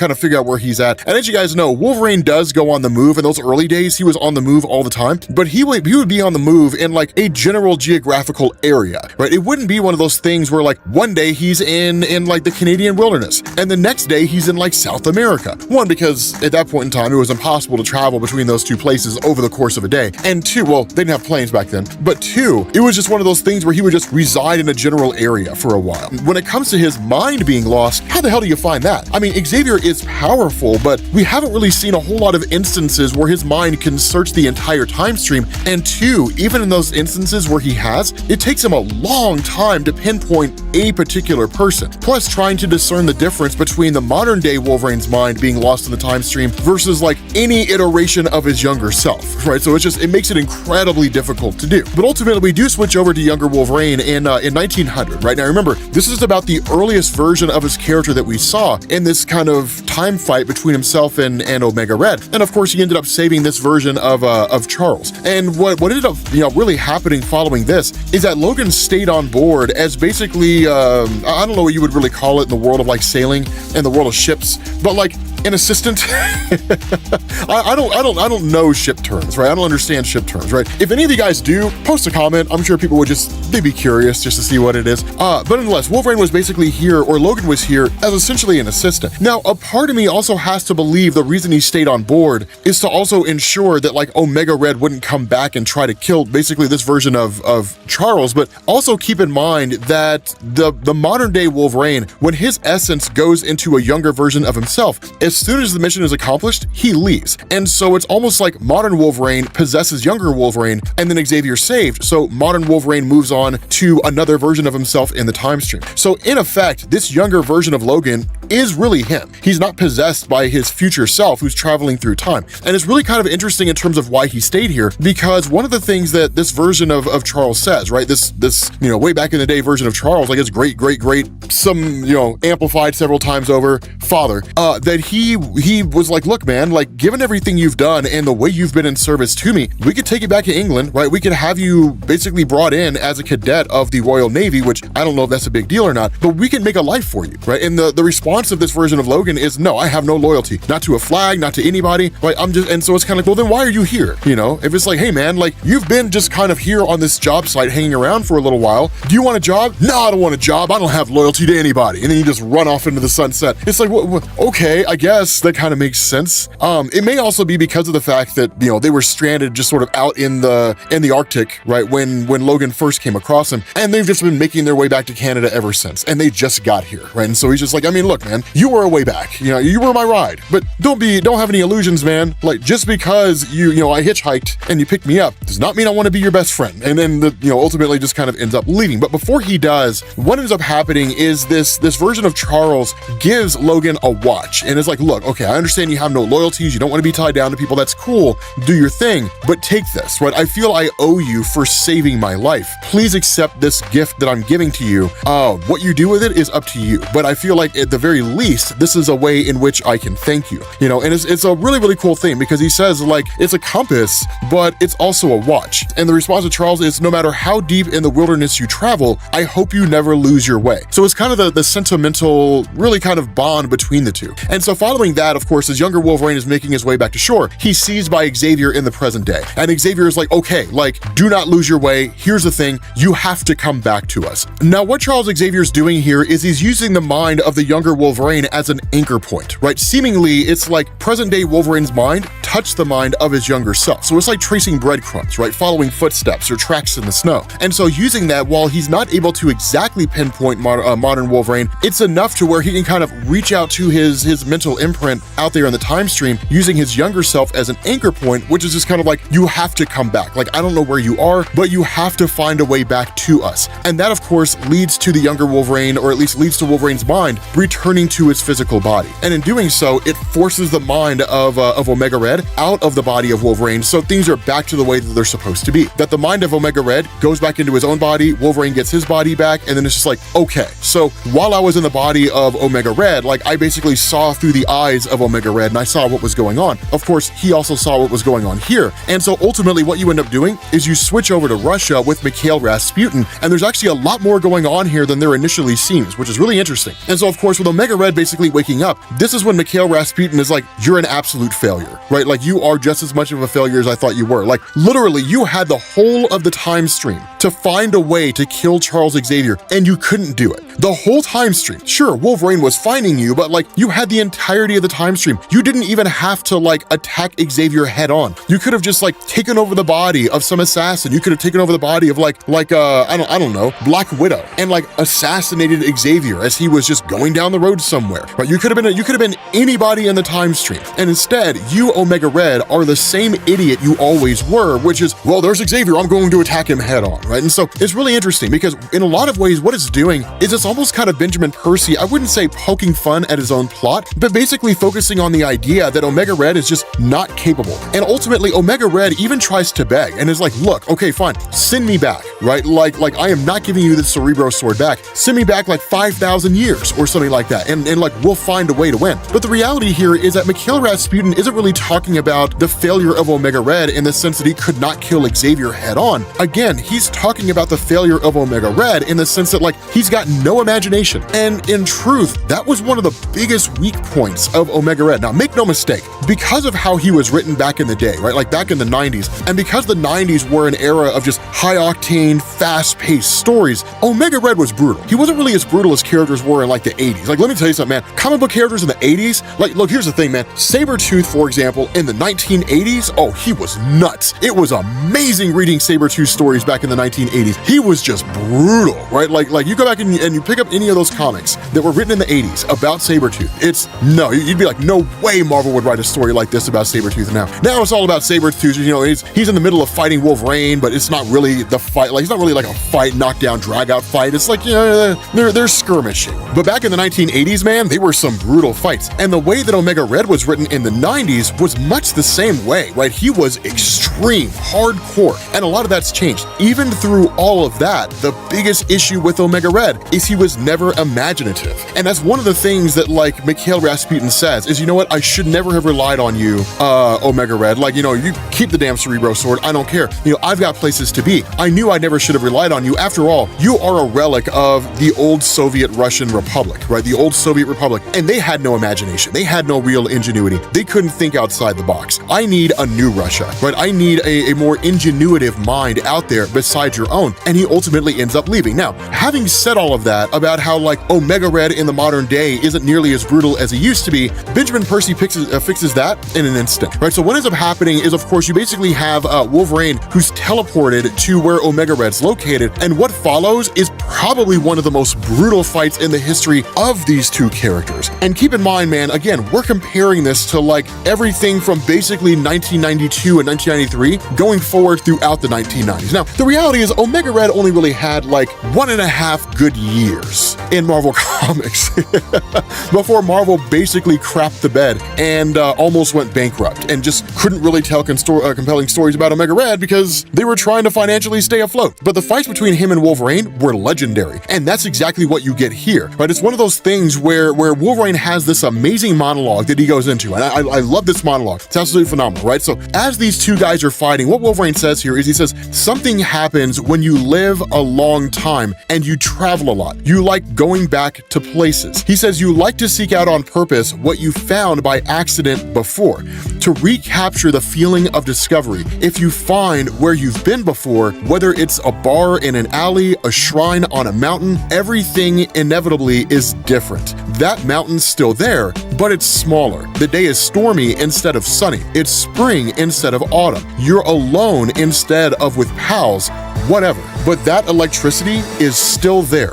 you plug it in, you remember where you've been, then you remember how far you've come. And that's the mystery of repetition. And he says it opens up more mysteries even as it brings clarity. This is probably more important to me than anybody else because my brain's always been broken. I can't properly patch together everyone I've loved and killed, every decade I endured, every army and team I've been a part of, every organization that's used me, every bottle of whiskey drank and claw popped and mouth smashed against mine in a savage kiss. It's the mind wipes, it's the memory plants, it's the expanse of time, it's the centuries plus of living and fighting that has taken a toll. I've never known what was real or not. I still don't know, despite traveling back the way I came because I changed the way of things. No point in dedicating too much time or worry to history. You can't change the story that's already started. The only thing you can control is the ending. And this is just an amazing monologue here, and here's the reason why. Because Wolverine, because of the fights that he and Omega Red have had, both over the course of his life and then in terms of Marvel publication history for the short amount of time that Omega Red was really relevant, that he talks about familiarity here. There is a familiarity in terms of his fighting with Omega Red, that it's something he knows, that it's not simply just a time stream thing, that the two of them have been fighting for any number of years. But in terms of one of the things, and probably the most interesting thing about this, is yes, there's the mind wipes, and yes, there's the false memory implants, which technically shouldn't be the case because of the post-Decimation era, or the post-House of M era, and Decimation, Wolverine getting his memories back, although Marvel had changed that following Daniel Way's Wolverine Origins, that the idea of Wolverine just having been alive for so long, that think about yourself, for example, right? I know that for example, you have moments in your life where you look back and you're like, I wonder if that really happened or if it was just a dream, right? Did I dream I did that, or did I really actually do that? And it all just kind of meshes together. And there are elements of your life where you're not even sure that truly happened. And that's you at maybe like 30 years old, or 40 years old, or 50 or 60 years old. Now imagine you're 200 years old. Did you really fall in love with that woman, or did you dream it? Did you really have that child, or is it just something you imagine that just feels real because your mind is trying to find some way to make sense of this thought that you're uncertain about, right? Whatever the case happens to be, after a while, the experience of your life, it all just kind of merges together into a series of scenarios that may or may not be real, leaving out all the mind wipes and the memory implants, right? That in and of itself makes things more difficult. Then you add in the false memories and you add in the mind wipes, and your life literally becomes a smorgasbord of memories, which may or may not be true. And so following this, again, this fight between the two was absolutely amazing, and I absolutely adored it. Following basically what looks like the death of Omega Red, whether or not it'll stay, whether it'll stick or not, I have no idea. I mean, Wolverine literally ripped him in half. It seems as though Omega Red may very well be resurrected back in Krakoa, but remember, they decide who gets resurrected and who doesn't. And that while Omega Red had previously been brought back, Omega Red actively worked to kill Xavier. The mutants on Krakoa really have no motivation to bring him back. So he may or may not return, right? It may be one of those things where they're essentially putting him on the back burner, and then at some future point in time, Benjamin Percy's left it open for a writer to bring him back, depending on the circumstance and whether or not it's needed. But a cool thing about this, kind of a small little takeaway about this, is that you do have this bit of a logbook, right? Remember that we get these logbooks over the course of the X-Men comics, which are designed to kind of fill things in. And that what we get from the log of Sage, who again is basically kind of like the living computer of Krakoa, the one that keeps an eye on like different transcripts and audio feeds and all kinds of stuff, that she's basically been keeping an eye on Mikhail Rasputin. And that from an anonymous source, which came from the Daily Bugle, Mikhail Rasputin failed to fulfill a promise to Russia, and now he finds himself in a situation of defensive retreat. The Kremlin is presently in a closed-door session with him. Shouting can be heard on both sides. What is the expression in English? On his knees. Mikhail Rasputin is on his knees. And so, in effect, whatever it was that led to Mikhail Rasputin basically grabbing Omega Red and then sending him into the time stream in order to kill Xavier, that this is basically him working for the Kremlin, working for what is either the Russian government or basically a secret faction in the Russian government that was looking to kill Charles Xavier and eliminate the entirety of Krakoa retroactively by going back in time. So they're messing with the time stream. Again, we don't necessarily know who this this is, but I am interested in finding out. And so the last little tidbit that we get here, because the Cerebro sword is basically an artifact that can send the consciousness of a person into the past. So this sword has probably become one of the most important things in the entirety of Marvel Comics right now. The sword is handed over to Sage by Wolverine. And of course he's like, okay, like I'm gonna go sleep for a year. She's like, actually you can't. We need you. And he's like, what could you possibly need right now? She's like, well, the island's under attack. And when Wolverine asks, okay, well, it must not be that massive of a threat because quite literally, I don't see the whole island mobilizing. The response of Sage is, well, it's actually under attack by you, by Omega Wolverine. So with that being said, guys, we're gonna bring this video to an end. Thank you all for watching, and I will catch you all later. Peace. All right, what's going on, guys? This is Rob, and we are here with the conclusion of the 10 Deaths of Wolverine, and really the Lives and Deaths of Wolverine is completely done. So in the last video that we did for the Deaths of Wolverine, we were talking about how Omega Wolverine was basically making its way to Krakoa. Now, Omega Wolverine was basically a version of Wolverine from the future that had a kind of merger between phalanx technology, or a techno-organic virus essentially, as well as Wolverine himself. And his healing factor is what basically allowed him to utilize the capabilities of the phalanx without actually succumbing to its influence. Because remember, with the phalanx being a techno-organic virus, it's not necessarily in the same way as like Cable. It is to a degree, but the difference between like Cable and the phalanx is that the techno-organic virus, as it's pertaining to Cable, is more of like a technological cancer, right? It's literally just eating away at his body all the time, or at least trying to, and that's why he's not as powerful as he could be, because he devotes his telekinesis and his telepathy to keeping the virus from destroying him. With the phalanx, they are a techno-organic organism, but they're also sentient. And so this future version of Wolverine is literally keeping a sentient virus from trying to destroy him while also using its capabilities. Now, in that fight at the end of the last issue, that Moira MacTaggert had blasted Omega Wolverine with the gun that was used by Forge to shut down her powers, which in turn shut down the powers of Wolverine. And that where Moira MacTaggert's ability is to basically die and then come back to life in like essentially a new timeline, basically, that she's effectively immortal and is always resurrected. Of course, that's not necessarily a power that she has now that she's powerless. That version of Wolverine lost his healing factor, and so the phalanx completely took over his body. And that's what we're dealing with here. We're dealing with a version of Wolverine whose consciousness is somewhat there, but the phalanx is basically overtaking him. And the mission is to kill Charles Xavier. Now, more important than that, this phalanx has its own mission, because remember, this is very, very like Terminator-esque in terms of what's going on here right now. And there is a kind of John Connor that comes in the form of Cerebro. And the reason why is because if this version of Wolverine, if the phalanx version is able to access Cerebro, it'd be like Skynet going online. They could just tap into everything. And basically the phalanx would completely and totally conquer the world like that, like in an instant, right? Phones, computers, tablets, the whole 9 yards, and even start infecting people. And so the phalanx would be able to take over the world. And the phalanx themselves are always on a mission of conquest. They always have been. They're like the Borg from Star Trek, right? They're always looking to assimilate new technologies and biological organisms into themselves. And so that's why the response of Sage in talking to Beast is, you have to isolate the cradle, right? Where Cerebro is located, you have to isolate this from the rest of the mainframe, because if it's connected and that phalanx Wolverine is able to tap into the mainframe, he'll access the cradle and then it's game over. And so of course Beast works on doing that. While he's doing that, Sage takes the sword that had previously been given to her by Wolverine, right? The Cerebro sword, and basically reprograms it. Now, while that's going on, the only real stopgap measure you have for Omega Wolverine is the other Wolverines, right? Is Laura Kinney and it's Dakin and it's Gabby doing what they can. They haven't necessarily alerted the entire island because, one, they don't want to freak everybody out, and two, this is really more of like a personal fight. But as things continue to go on, right, as the fight goes on further and further, and even when Dakin goes to punch like Omega Wolverine and almost gets infected with a techno-organic virus himself, had his healing factor not kicked in and basically fought it off, that ultimately it's kind of this realization they can't really do it on their own. And so what you end up getting here in this really, really cool moment, which I absolutely love, is you have like basically Wolverine Prime, we can call him that, or Wolverine, facing off against Omega Wolverine. Now, when Wolverine initially shows up here, he presents the watch from the 10 Lives of Wolverine video that we did, the one that was given to him by that version of Charles Xavier through the timeline, and he was basically told, look, it was given to us by someone that basically told us never to lose our way. You obviously have, right? You have lost your way, whichever version of me you are, right? You have lost your way, and you are ultimately no longer me. You are just some corrupted version of yourself. And so now basically I have to destroy you, right? I'm going to have to end you here. And this is a really, really cool moment because It's Wolverine versus Omega Wolverine, but more so than that. And this is one of the biggest things about this and why I love this so much. Historically, when it comes to Wolverine fighting like these arch nemesis of his, or like these major villains or something like that, the emphasis is always on how Wolverine's past has somehow come back to bite him in the ass. That's basically what it is, right? Like when Daken first popped up, that Daken was the son he didn't know he had. And it was the fact that Wolverine had just never sought him out that left Daken to hate his father so much. Now, of course, a lot of that dust settled.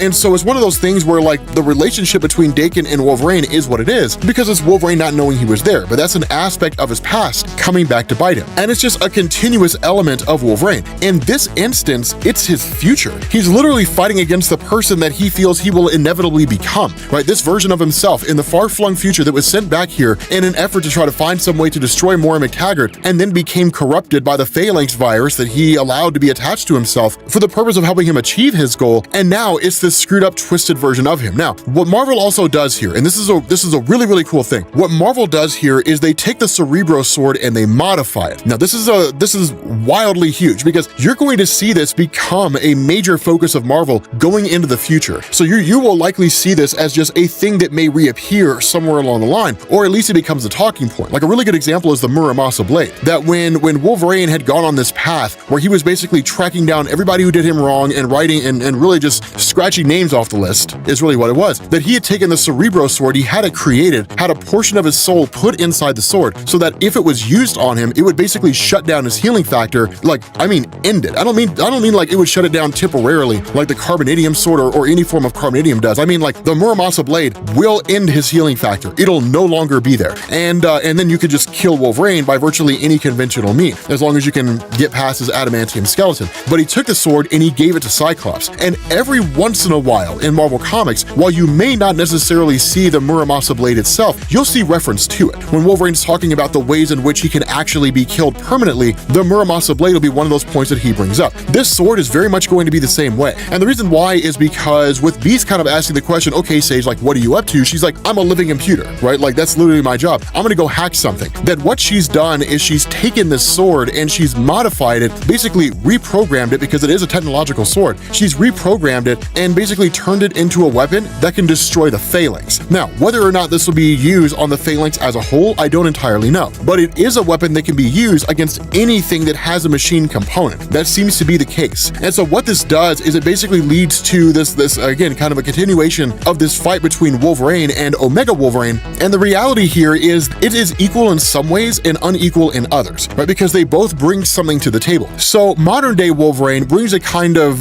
youth in comparison to like this older version of himself that, of course, his older version doesn't necessarily have. It's like modern Wolverine versus old man Logan, that kind of a thing. And he brings a kind of ferociousness to the table. What the Omega Wolverine brings now, especially since it's now covered in Phalanx, is it brings one, the ability of his older self to have experience, right? To know when to slow down, when to move faster, but it also brings a just kind of ruthlessness in the sense that because it's now mostly machine and really that essence, that spiritual essence or the mind of Wolverine is basically gone.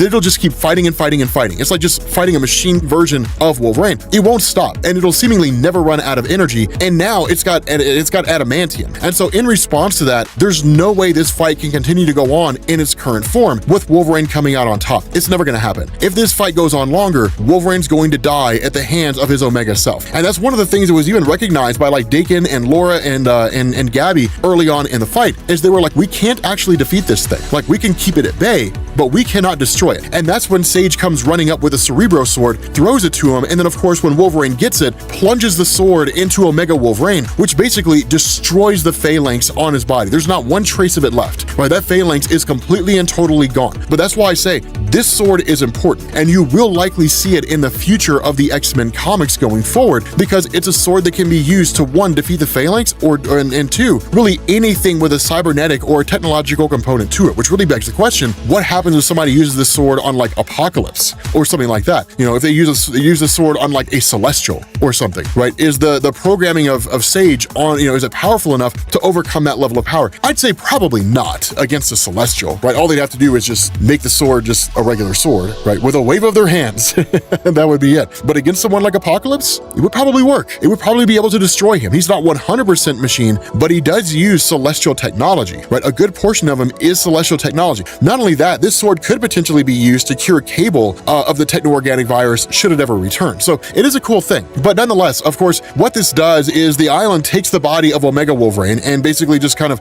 brings it inside the island itself, which essentially means at some future point in time, that version of Wolverine could return. Not in the Phalanx form, but like if this modern version of Wolverine dies and for some reason they can't resurrect him, then it's just like, use the bones of his old self, right? And that's basically it. But everybody's just kind of hanging around and they're just sort of talking at the Green Lagoon and they're having some drinks and chilling and just general conversation and whatnot. And Wolverine in a lot of ways isn't necessarily, really a part of this party. And when they're asking like, why are you so grumpy and why are you so gloomy? Then he's like, if anything, what I've learned over the course of my life is we are beset on all sides by like fights. That's just the way that it is, right? It's people coming after us all the time. And they're like, calm down, man, right? We're all having a good time. Everybody's chilling. Of course, he's also referencing the fact that Sabretooth is still basically strung down in the prison beneath Krakoa, which, as far as I'm aware, I think he escapes from in his own solo series, which takes place after 10 Lives of Wolverine. But there's also this conversation that happens between Beast and Sage, where they talk about the nature of Wolverine. And what's cool is that Sage says, she says, so I guess it turns out the mutants don't always lose. And Beast says, Sage, there's a very important but to acknowledge here. And he says the only reason we won is Wolverine. He's the medicine, the penicillin, shall we say, required to fight. Fight an incursion on the timeline, fight the deadly infection of AI, fight.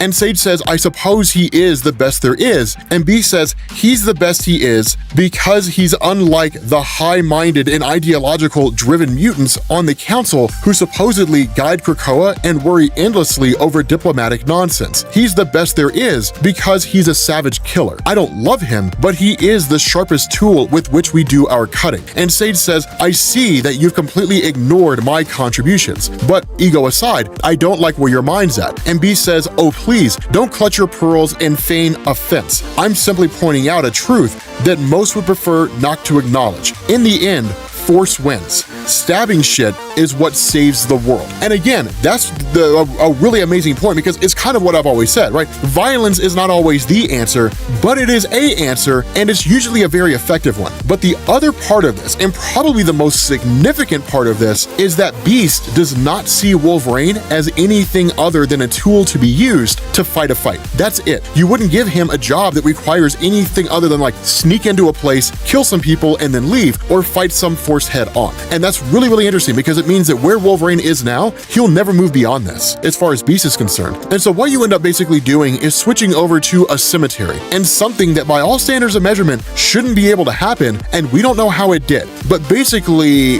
while you're going through this cemetery, a hand reaches out of a grave and Moira MacTaggert comes back in what looks like her 11th life. Now, that shouldn't be the case. Moira MacTaggert should be dead, right? Remember, her mutant power was gone. It was taken when she was shot by the gun that was created by Forge to shut down mutant powers. What this looks like is that Moira MacTaggert's mutant power to basically be resurrected only kicks in when she dies. And I know a lot of people would just kind of be like, well, yeah, obviously. I mean, why would she resurrect while she was alive, right? She just suddenly wakes up in a different body. No. Here's what I mean. So when it comes to powers in Marvel Comics, you sure have like all kinds of powers, right? Like Storm can manipulate the elements, and Iceman can make stuff cold, and Cyclops can open his eyes to another dimension that lets all this concussive energy pour through. But powers themselves are only ever arranged in two categories: active powers and passive powers. So an active power is something like Nightcrawler teleporting, right? He has to actively do it. He knows where he wants to be. He teleports through the Brimstone dimension and comes out at his destination. A passive power is someone like Spider-Man's healing factor, right? Where Peter Parker is injured and then his healing factor kicks in and he recovers. But those powers are always active. Those passive powers are always engaged in some form or fashion, right? That you can track colds, you can track flus, different things like that. That healing factor is always going on. With something like Moira MacTaggert in this instance is kind of a third form that we've just never really heard of before, right? That it's this thing where her ability to resurrect whenever she dies, it's just a power that kicks in. It's not active because she can't can't actively decide to come back to life once she's dead. But it's not really passive in the traditional sense.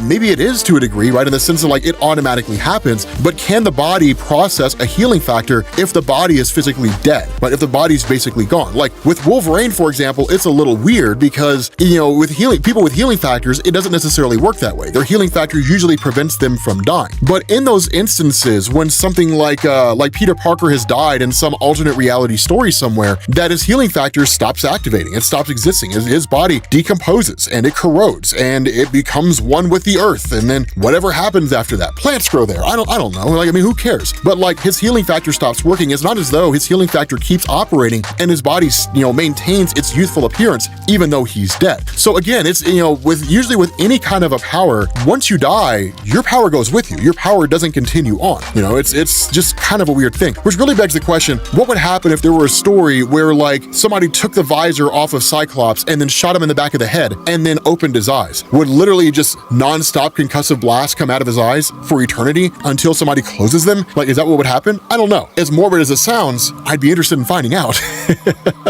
But this is basically some kind of a hybrid power. It's cool, right? I mean, if this is really the case, that Moira MacTaggert's ability, that being shot with this gun by Forge didn't negate her power, because her power is not active, but it's not passive. It just activates whenever she dies and then essentially goes into remission, that maybe she really is legitimately immortal, right? Maybe she really is just, she'll never ever die and there's no way to truly shut her power down. I don't know, but it's really cool and I'm really excited to find out. So with that being said, guys, we're gonna bring this to an end. Thank you all for watching and I will catch you all later. Peace.